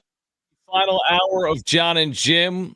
We're with you until 6 p.m. Now, tomorrow, programming notes. I wouldn't call it a special announcement. I wouldn't call it, I don't know, like unbelievable. But we are carrying the first round of the NFL draft. Okay, so we have a very busy day tomorrow. In fact, we have Jon and Jim. We have the NFL draft. You're going to get the first couple of hours of it through maybe the midway point of the first round. Then we have Lakers Nuggets game 3 from Crypto. So a lot going on tomorrow. Round 1 of the NFL draft, which is almost like, really? Round 1 of the NFL draft. This is all going to get back underway tomorrow. And it is intriguing. I mean, all the quarterbacks. You could be talking about 3-4 quarterbacks, the first 5-10 picks, Jim. It's possible. And then all the receivers, like Marvin Harrison Jr., who could be a top 3 or 4 pick, and there could be 3 or 4 others potentially that go in the top 10. So, like, this isn't going to be like, 3 of the first 5 are offensive linemen. Like, this is kind of a sexy top of the first round is what I would say. A lot of quarterbacks, a lot of receivers probably in the top 10. Very sexy NFL draft. You have the best players in the draft be skill position players. Yeah. Everybody, if it was like an offensive line heavy draft and it's like a couple offensive linemen would go in the top 3 5 picks. Yeah, exactly. Which I think there could be. Definitely. Is his name Joe Alt from Notre Dame? Yes, it is Alt. Yes. I think Look at you. like he is probably regarded as the best offensive lineman in the draft. But you got wide receivers everywhere, quarterbacks everywhere. You got Brock Bowers of Georgia, who could be easily in the top 10, one of the best tight ends in recent memory coming into the draft. Mm-hmm. So you got a lot of skill guys that are going to be taken in the top 10. And that's, I think, what everyone wants to see. And also, I think you could see a couple big time trades of teams moving up into the top 5 to take that quarterback or wide receiver or whatever. I kind of hope we do, to be honest, because I feel like that always creates like some intrigue and flavor. And by the way, they sell us on it. ESPN starts tweeting out early in the day, there's speculation that the Chargers could move off pick number 5. I feel like they just do it to drum up interest. But right now, I'm looking at a mock draft at Yahoo, and there's a zillion of these, right? All over the internet, CBS, Yahoo, ESPN. But the mock draft I'm looking at, Jim, the first 9 picks are quarterbacks or receivers. That's pretty crazy, isn't it? Like you said, there's offensive. I mean, when you think about what the most important positions in football, sure, quarterback, but a lot of times they would tell you like offensive tackle, edge rusher. Yeah, receivers matter. Don't get me wrong. But everyone knows about quarterbacks. I would then think like a tackle, edge rusher. But again, this is going to be quarterbacks and receivers at the top of this draft tomorrow. You can hear it on San Diego Sports 760. You think the second quarterback will be Jaden Daniels? Jaden Daniels, yeah. I think it's going to go Caleb 1, Jaden 2. Drake May 3. After that, I have no clue. Okay. I have no clue because Could be some trades. I don't think the Washington Commanders are trading their pick. They said they're pretty close on who they're going to take, which means they know who they're going to take. We all know Caleb's going to the Bears. And it's New England. And then New England's an interesting one because it's like if they don't believe in the Drake Mays or the JJ McCarthy's, Can't take JJ McCarthy third overall. no. So I would suspect that's where we could start seeing some movement and them trading down. Potentially, you get a Minnesota or maybe the Chargers. They want to move up, right? Like to get their guy. Yeah. That's when I think you start seeing moves. And I love a draft when there's chaos. I love it. You want chaos tomorrow. I want chaos. And I think it has the potential for it. Yeah. After the first two picks. Yeah. No, I agree with you. I am intrigued. Again, this Jim Harbaugh era. Chargers have the 5th overall pick. What else do they have? Don't they have a couple of high picks? The Chargers? What do you mean? Don't they have multiple first-round picks? I don't think so. Okay, whatever. Well, they have 5. And I guess the question is, do they keep it? Or do they trade down? And they have a lot of work to do. They do, so maybe you trade down. A lot. Keep trading down. Well, the thought is that they could potentially draft where they're at right now, and they could draft a Brock Bowers or one of the top wide receivers because they lost all of their skill guys. Right. I mean, every single one. Mike Williams, Austin Eckler, I'm blank, Keenan Allen, right? You replaced him with the 2 running backs from Baltimore, Garrett Edwards and J.K. Dobbins.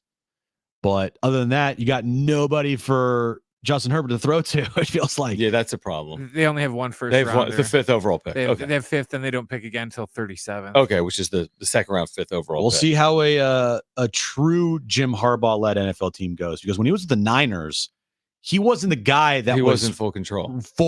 Right. Riding off on the draft picks. Jim Harbaugh, they might have hired a GM. He has full control. So he's going to trade up to number 1 and draft JJ McCarthy, even though he could easily get him at number 5 and still draft him, even though he doesn't need a quarterback. That would be the greatest thing ever. It's not happening. Not even close. There's no scenario. Okay, game 3 is tonight here locally. Padres Rockies. The game's in Denver. Padres and Rockies. The series is tied at a game apiece. The remarkable stat continues with the Rockies. They have gone 24 consecutive games to start the year with by trailing in every game. Then they've won 6 times, so they've overcome deficits 6 times to win. But even yesterday in a Rockies win, they trailed at one point in the game 4-1. It felt good yesterday. We talked about this earlier. Padres won game 1. They led game 2 by 3 runs at 4-1, but they couldn't win the game. Again, there's no such thing as like gotta have it. But Matt Waldron tonight, Randy Vasquez supposedly tomorrow, needing both games to win the series. Anything other than that's disappointing. Splitting a series against the team that came in 5-17 is super disappointing. I don't care that Manny Machado is out. I don't care about anything. If they split the series or do worse, I know it's April, but it's disappointing. It's not the worst thing in the world. It's not like, oh my God, sky's falling, but you'll feel like you had an opportunity that you missed out on. Because with the expectations of this year, beating teams that are below you is so important. It's so important. Last year they couldn't do it, and they missed out by a couple games. You know, they went 1-6 or 1-5 versus the Pirates. The Brewers were a good team, but still they went 1-6 versus the Brewers. I think it was the Nationals they didn't do well against. I don't know what their record was, but they didn't do well against the Nationals last year. They didn't do well against the Royals last year. 3 of the teams I named there all were bad teams. That can't happen this year if they expect to make the postseason. You know, you can play maybe a sub 500 versus the really good teams in baseball and still make the postseason as long as you take care of your business versus the Rockies of the world, the Marlins of the world, the White Sox of the world, and the A's of the world. You can't lose those series and expect, I mean, you can, but if you lose multiple of those series, then it's going to be very tough to make the postseason. We all know there's at least one team this year where the Padres are going to face, and it's just like they can't beat them. They just have a trouble beating them, or Of even course. or winning series versus them. One team's okay. It's when it becomes the second bad team. Yep. If there's one of the, if I'm making it up, if there end up being 5 really bad teams Mhm. and you do really well against 4 of them and not against one, okay, more understandable. When there's 4 or 5 bad teams and you're average against all of them or worse, Or like they average were a year just in ago, 3 series. yeah, then it is problematic. Now, tonight, for example, is just bullpen day for Colorado. So, like, again, there are no excuses. The Padres haven't homered in the series. They've scored just 7 runs. Yeah, I know they don't have Manny Machado. It's bullpen day for the Rockies. The Rockies have been one of the worst teams in baseball. They're playing in front of no one at Coors Field. Like, you gotta, like, at some point, you gotta put together one of those nights where it's like you just do it convincingly and you score a good amount of runs and you hit 2 or 3 home runs. Now, I don't know if tonight's that night or not with Matt Waldron on the mound, but excuses run out when it's just bullpen day for the Rockies, or one of the worst teams in baseball. Or even if it's a Coors Field game where you win 12-11. That's true too. Doesn't matter. It's entertaining. We said this on Tuesday. Monday. Oh, how they won Monday? How they won Monday. Oh, it's just not good enough. Yes, it is. Any win's good They enough. should have scored more runs against Gomber. Yeah, like no, but they won. They won. So I don't care if it's a Coors Field game today. I don't care if it's a pitching duel. Right. I don't care if it's a come from behind victory or if it's a dominant victory. They win like 7-1. That'd be great. But they got to get the win. They got to win. It feels like winning the series is kind of like crucial for the long term.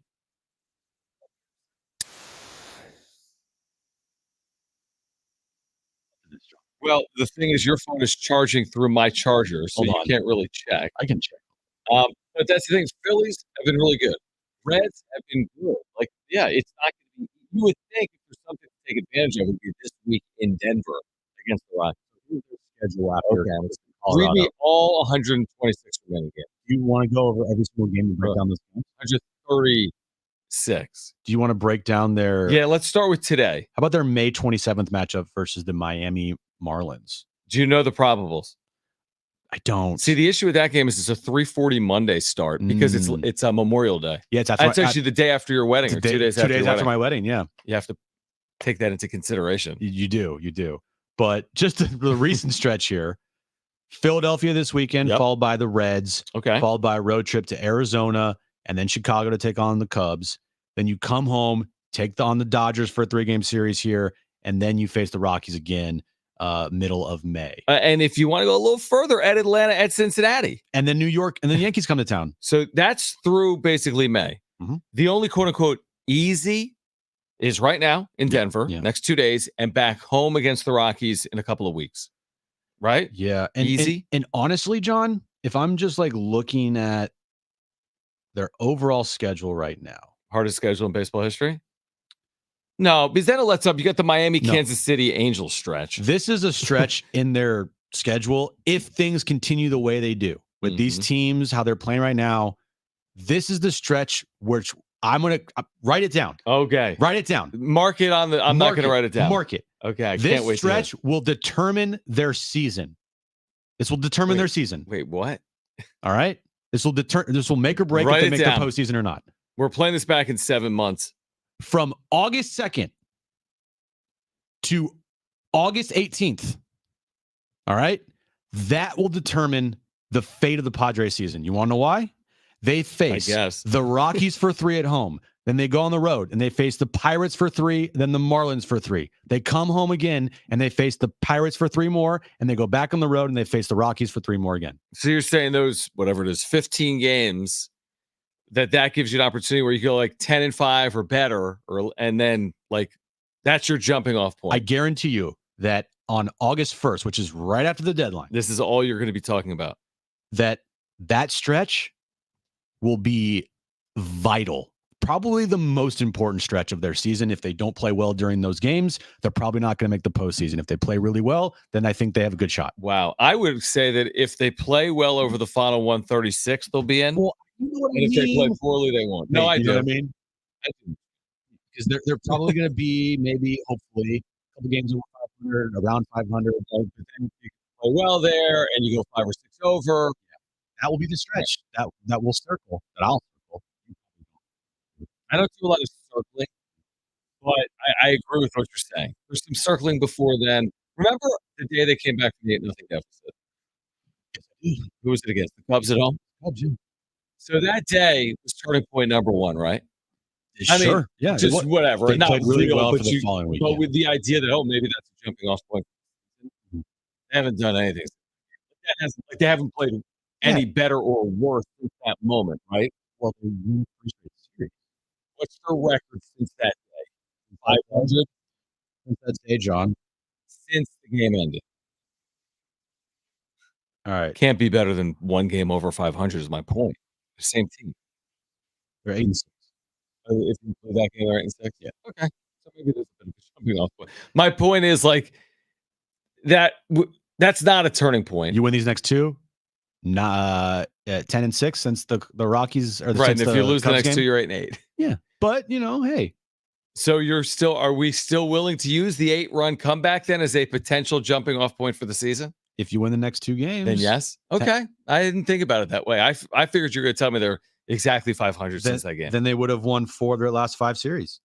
If they win the next 2 games. If they win the next 2 games. Okay.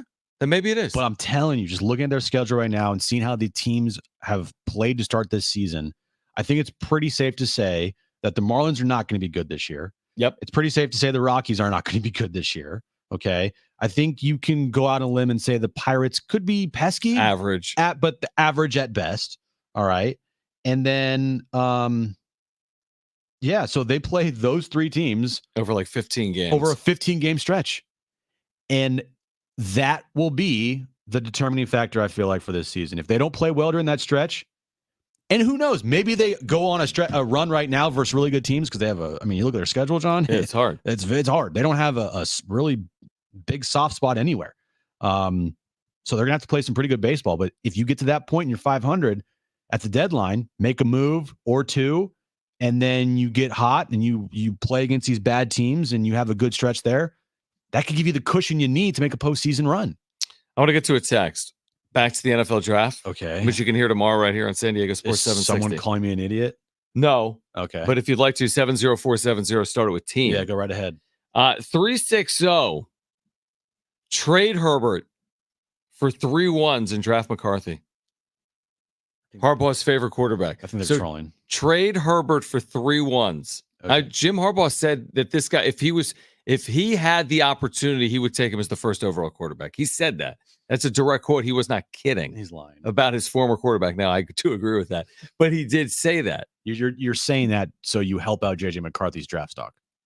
True, and you have nothing to do with it. And you want to draft JJ McCarthy. It would have been very interesting if Harbaugh took a job to have a quarterback. Okay, let me ask you this though. He has full control of the reins. I agree 100%. If he walked into Deanie, if you will. Dean's office at Dean. Hey, you fat lard. I got an idea. No, he said Dean, it's Jim. Okay. And he put a calendar request in, like an Outlook, like we get in your RSVP. He went into his office and said, "Yeah, I have an idea. It's his first year, this big deal. He's making all this money." Yeah. Hey, Dino, here's what I'm thinking. Listen to my idea. Right. Okay, we have a lot of holes. Like Jim, I listened to San Diego Sports 760. Jim's saying we got holes. I agree. Like, wait a second. So, we don't just need 5. We need 3, 4 moves with high impact players. What if I could get you 3 or 4 first round draft picks right now, and I have a kid quarterback that I'm going to develop? I'm not going anywhere. I'm going to be here the next 5-6 years.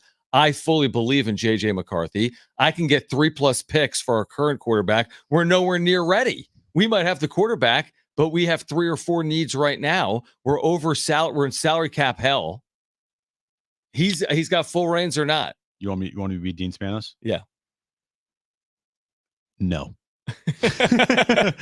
Okay, but that's why I asked. Does he have full control? You might have full control over the roster, but I'm still the owner of this team. And Justin Herbert's not going anywhere. He's not going That's anywhere. actually the one good thing they've done over the last decade. Right. And they honestly, you could argue they got lucky there. Well, sure. Yeah, exactly. I'm not giving them credit for it, but it's just they anyway. So it's not happening. No, not happening at all. 0% chance. But there is a chance that they trade the pick. The 5th pick in the draft. To get more picks, yes. Yeah. Or like you said, maybe you mentioned moving up. but they're at number 5 though. So how far are you going to move up? And what are they moving up for? If they're here's the thing, if they feel so confident about like a wide receiver for Justin Herbert, it's one of the deepest wide receiver classes Right. So you can get in up recent memory. You would think they're in like the perfect spot because Yeah. they don't need a quarterback, and all the teams in front of them, except for maybe one, are all going to go quarterback. So they should have their choice of top offensive lineman or receiver. And likely there's going to be teams trading above them to get that quarterback, so they don't have to worry about it. By the way, 360 is written back, not a troll. They need to rebuild, get multiple picks and a serviceable quarterback. Why the hell not? Because here's the why the hell. And because you can't pass up on Justin Herbert. You can't. No NFL team would be willing to make a decision like that based on nobody would do that, right? Harbaugh didn't come back to the NFL to lose. To not only lose, but to go into Start full over. rebuild right away. Right. He went to a place which is smart. Like I think if it was between the Bears and the Chargers, I think he still would have chosen the Chargers just because Herbert's a proven quarterback. You know, Caleb Williams could be that guy, but he's not proven it all yet. You go to a spot that you know you can win right away, especially with Jim Harbaugh. He's not going to somewhere where he has to rebuild, even though it feels like the Chargers have to rebuild because Telesco put them in cap hell. Right. Good job, Telesco. Well, 858 says the cap situation with Herbert makes it literally almost impossible to trade him. They would take a cap hit of over $100 million. And they have so many contracts they got to worry about to have restructure. Like they ended up keeping Mack and Bosa, but they had to restructure everything. They had to get rid of Keenan Allen. They had to cut Williams. They had to let go of Eckler. They just, Derwin James is making a bunch of money. I don't know if they're going to keep him still, but how would you feel during a Chargers-Niners Super Bowl? Well, I would be still rooting for the Niners. How would I feel? How would you feel as Jim Russell, knowing what you've experienced recently with the Niners in the Super Bowl, the idea of the Chargers beating the Niners in a Super Bowl? I'd quit. I mean, it would just be the absolute. I was actually thinking, is that the worst sports result possible for you across all sports? Because I despise everything with that Chargers organization. That's why I actually really like Jim Harbaugh and I like Justin Herbert a lot, but I just despise that organization as long as Dean Spanos is the owner of that team. You do? Yes. But if they've ever stated that before, if they beat the Niners in the Super Bowl, dude, with Dean as the owner still, dude. Oh my God. Oh my God. All right, here's what I want to do on the other side. I want to give away a pair of tickets to see New Kids on the Block with Paula Abdul. I want to continue to get our listeners ready for tonight in Denver, Padres Rockies. We have Jim's back page ahead, but on the other side, in just a handful of minutes, let's give away those tickets. New Kids on the Block, Paula Abdul, July 7th, North Island Credit Union Amphitheater on Jon and Jim.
All right, we're giving away a pair of new Kids on the Block tickets in about 5 minutes. This is July 7th at the North Island Credit Union Amphitheater. We have Jim's back page. We're getting ready for Padres Rockies Game 3 as well. Stay with us.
All right, this update is brought to you by Lexus Carlsbad. Experience auto enjoyment.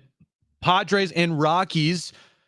5:40 first pitch in Colorado. Matt Waldron on the mound for the Padres. Padres are looking to pick up a win after the loss last night to Colorado. NBA playoff action happening right now between the Celtics and the Miami Heat. We are at halftime. We're in the third quarter now, John, tied at 61 all there. Pelicans and Thunder tip-off is in an hour from now from OKC. And the Heisman Trust today awarded back Reggie Bush's Heisman Trophy.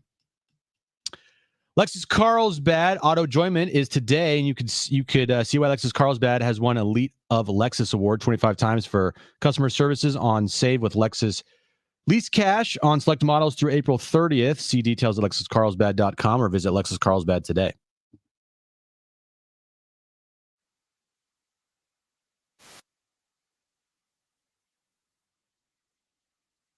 Tickets will give away in the next handful of minutes with Paula Abdul.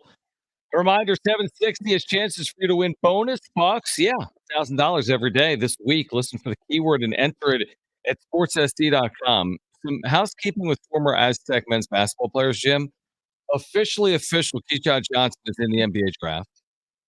He's out of eligibility. Nice. But, I mean, it makes a lot of sense. He had a very nice final year at Arizona. He has shown that his game keeps improving. And I think his athleticism could play. He can shoot it. Yeah. He's hitting threes. And his athleticism at the rim is ridiculous. Mm-hmm. He'll be a pro player. No doubt. Absolutely. And then also, Jaden Ledee, we know, has declared, but Ledee and Johnson on the same team, basically same position a year ago. It's really amazing. The farther we get out from 2022, 2022, 23. Yeah, 2022, 23. The more we're going to be like, man, that Aztec team was so good. Because they could have had on that team 3-4 NBA players. Okay, so Keyshawn, Ledee, Nathan, Nathan. I mean, Lamont And maybe Lamont. Can declare or can Yeah. in the future declare. Okuka was an amazing college player, as we know. Yeah. Battled injuries. Who's the other forward on that team? There are 4 forwards: Johnson, Ledee, Mensah. Yeah, Johnson, Ledee, Mensah. You're right. All could be in the NBA within like a year of each other. 3 NBA players on that it's team. amazing. And maybe a 4th, depending on what that's a great point. how Lamont improves here. And yeah, that's isn't that bonkers? It's crazy. Yeah, it is 4 amazing. NBA players on that team. No wonder they made the Final Four in the national championship game. Well, speaking of Aztecs in the NBA, did you see Jalen McDaniels last night? He had 25 points and like 9 boards. That was Jaden, right? That was his brother. That's his bro. We were talking about it last night. Yeah, it's hard to. No, Jalen's become a good NBA player, right? But his brother was younger than him. Yes, spent 1 year in college at Washington. Right, we're talking. He's on the T-Wolves, right? Yes. Yeah. All right, just housekeeping. I just thought it was interesting. Keyshawn Johnson. For me, I watch him play. He should have a chance to play in the NBA. Jaden Ledee. If Jaden Ledee does not have a chance to play in the NBA, what are we doing here? Yeah, the guy was unbelievable. Like someone's got to. He just come on. He can make an NBA team, right? So what would that mean, though? I'm trying to think. Like you said, if Jaden and Keyshawn play in the NBA, let's say next year, at some point, just hear me out.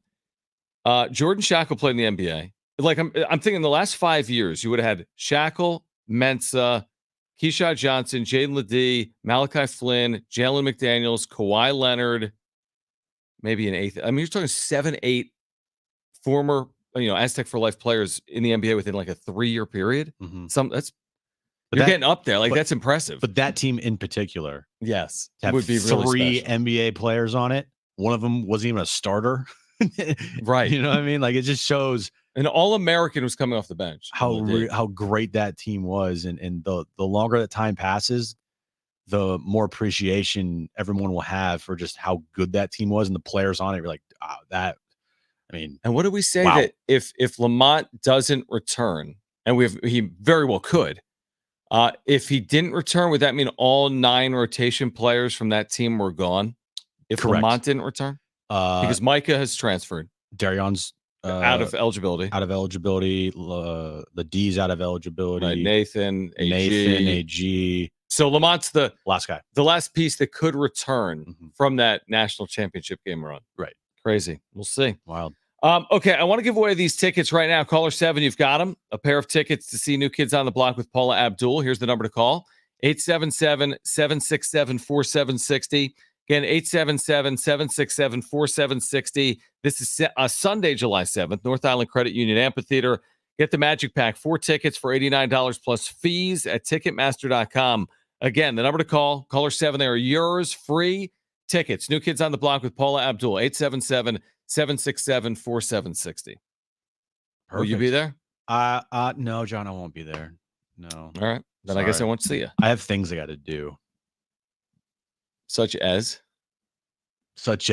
wedding planning. John. No, you don't have wedding planning on Sunday, July 7th.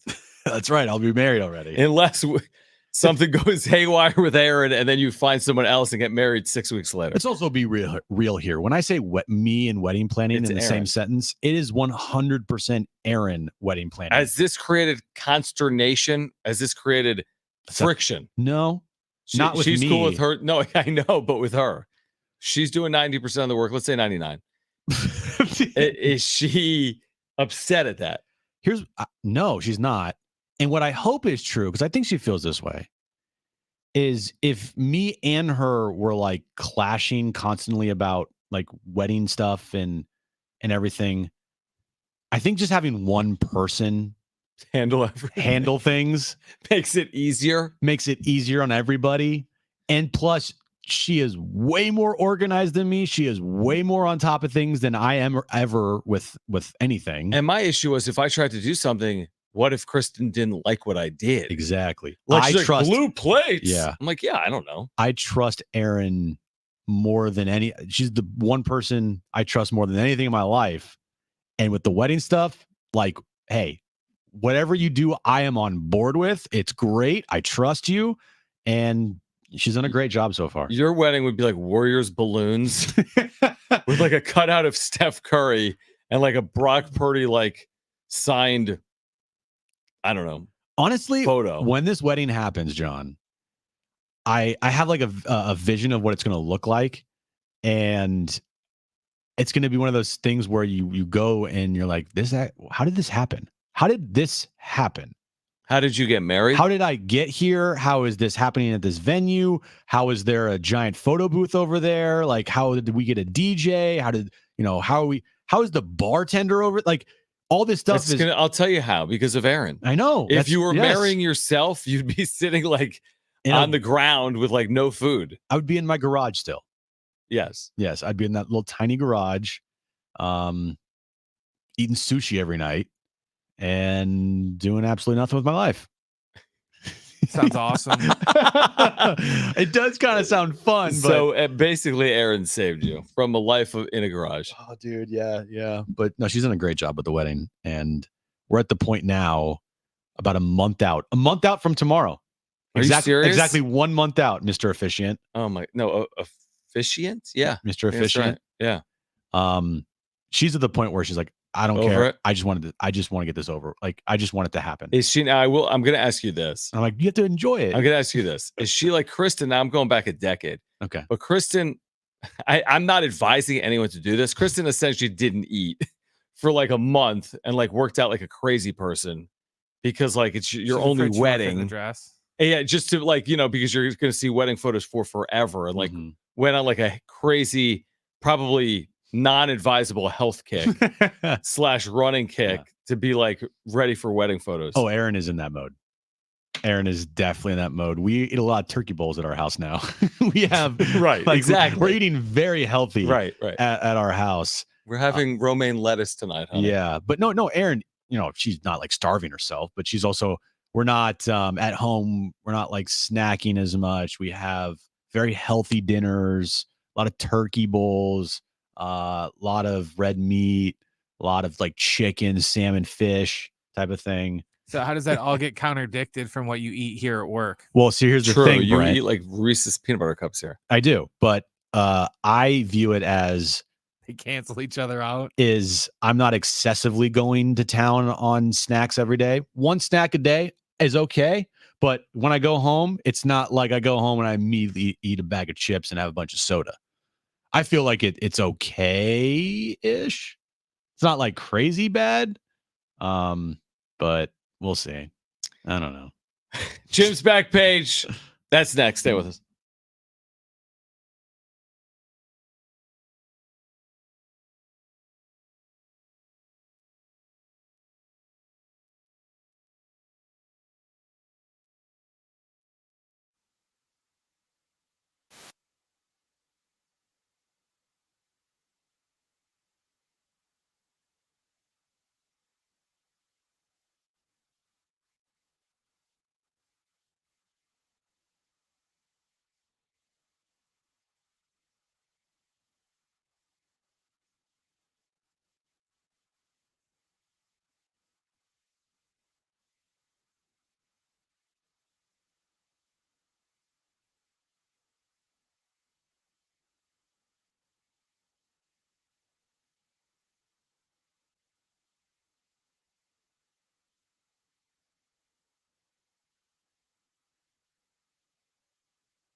All right, an update from Denver plus Jim's back page next.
I should apologize to Xander Bogaerts. We spent 15 minutes saying, "What are you going to do with Xander Yeah, say Bogaerts you're at the top of sorry. the lineup?" He is single today. Say you're sorry.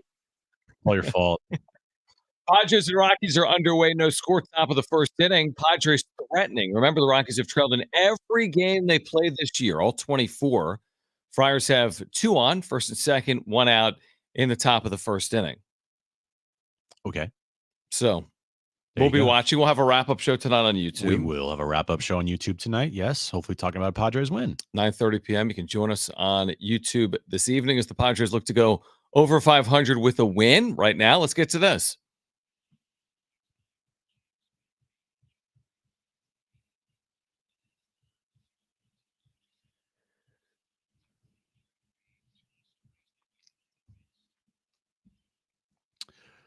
Taco Bell, John, is offering $5 taco discovery boxes for Taco Tuesday. What does that mean? Discovery, like tacos from like 3 weeks ago? Taco Bell is celebrating Taco Tuesday with a new $5 taco discovery box available exclusively on Tuesdays. The $5 meal is available nationwide from April 23rd to June 4th. Oh, I'm glad you told us the day after it started.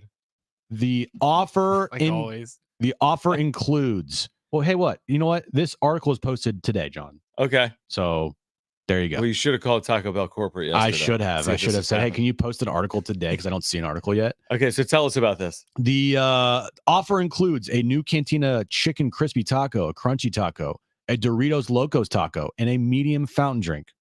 For $5? $5, bruh. That's a steal. Is it, Brent? A steal? Kinda. Yeah, it sounds good. This was the whole, remember the whole Taco Tuesday Yes, of course, yeah. trademark? Yeah. Yeah, that they stole it from Taco John's. Right. So this is the offer is being promoted with LeBron James, who did the whole Taco Tuesday thing. But look how much food you get for $5 here. I mean, just look at that. Well, we're on the radio. I know. I'm talking to you, John, not the listeners. You get a lot of food. You get a lot of food. 3 tacos and a drink, right? Yeah, 3 tacos and a drink for $5. I think it's a good deal. I would do that. So there we go. Yeah, get there next Tuesday. Yeah, they're capitalizing on the Taco Tuesday trademark that they, again, like Brent said, stole from Taco John's. Right.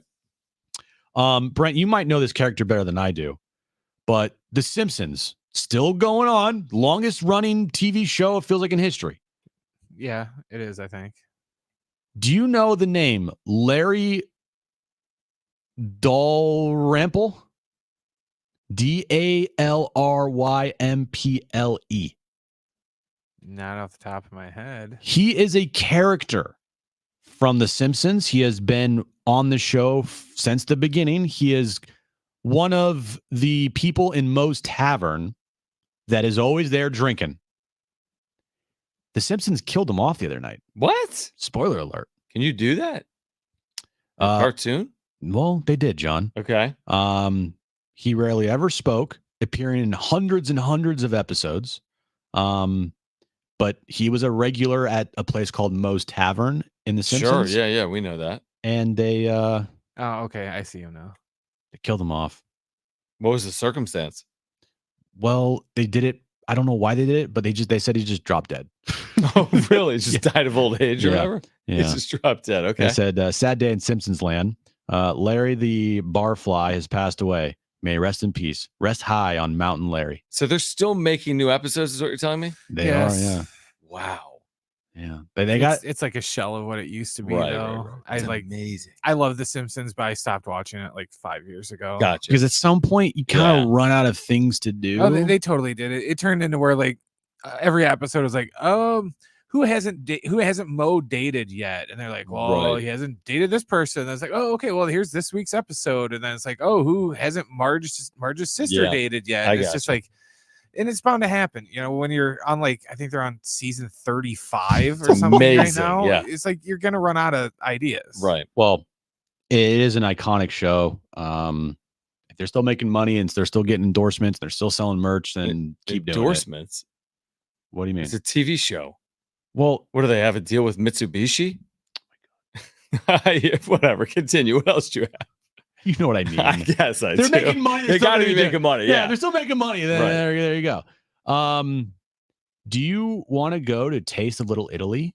Yes, I would love Because it to. returns to San Diego, John. The neighborhood of Little Italy is set to take on visitors on a culinary adventure for 2 nights in June. Established in the 1920s, Little Italy is downtown San Diego's oldest neighborhood district. On Tuesday, June 18th and Wednesday, June 19th from 4 to 8 p.m., various restaurants, nearly 50 square blocks will showcase some of their best food and beverage offerings as part of a Taste of Little Italy. About 20 restaurants are going to participate in this 2-day event. Tickets for the Taste of Little Italy are $55 each day. So if you want to go do a Taste of Italy, there you go. I love downtown Little Italy. Oh, it's the best. They have some of the best restaurants there. They really So do. good. It's spectacular. I agree with you. They have the Cloak and Pedal restaurant that has some of the best sushi. Do the Rockies just? The Padres have a 3-0 first inning lead. Hassan came in 0-2, 2-run single, followed by a sac fly Smoked it from like he Action smoked his Jackson. heaters. Yeah, the So Kim ball was was all the cigarettes he's smoking. Yeah, 3-0 Padres. Now remember yesterday they led 4-1, but a good start for San Diego, 3-0 in the top of the first inning. Yeah, hopefully I don't go home and walk my dog and then come home and be And like, then what they give up the? a grand slam. What the heck just Yep. happened? All right, that's good. That's good, everybody. Is that that's it for Jim's back page? It's always 3 stories, right? Wait, that was Jackson Merrill got an RBI there, right? Yes, it's called a sacrifice Oh, fly. I wasn't listening. When you hit the ball to someone and they catch it, and then a guy scores from third. They give Oh, I Yeah. forgot. Yeah, you really like the sport if you ever tuned in. 3 points already for the Padres. How many points do they have? Or 3 points. A lot of points. It's a ton of points. And I don't think any team has ever come back with 3 points in Colorado. This thing's done. Well, if they're just a 3-pointer, Yeah, it's real. Steph Curry. Yeah. They don't have Steph Curry. they don't have Steph Curry in the team. All right, we're back tomorrow. We'll get you ready for the NFL draft. We'll also be recapping the series finale between the Padres and the Rockies because they play tomorrow at noon. So join us tomorrow at 3 p.m. Also, Miles Burke, San Diego State guard, will join us tomorrow on Jon and Jim at 3:30. It's now 4-0 Padres. All right. Season's saved. SC.com. For Brent and Jim, I'm John. Keep it right here. It's San Diego Sports 760 OK.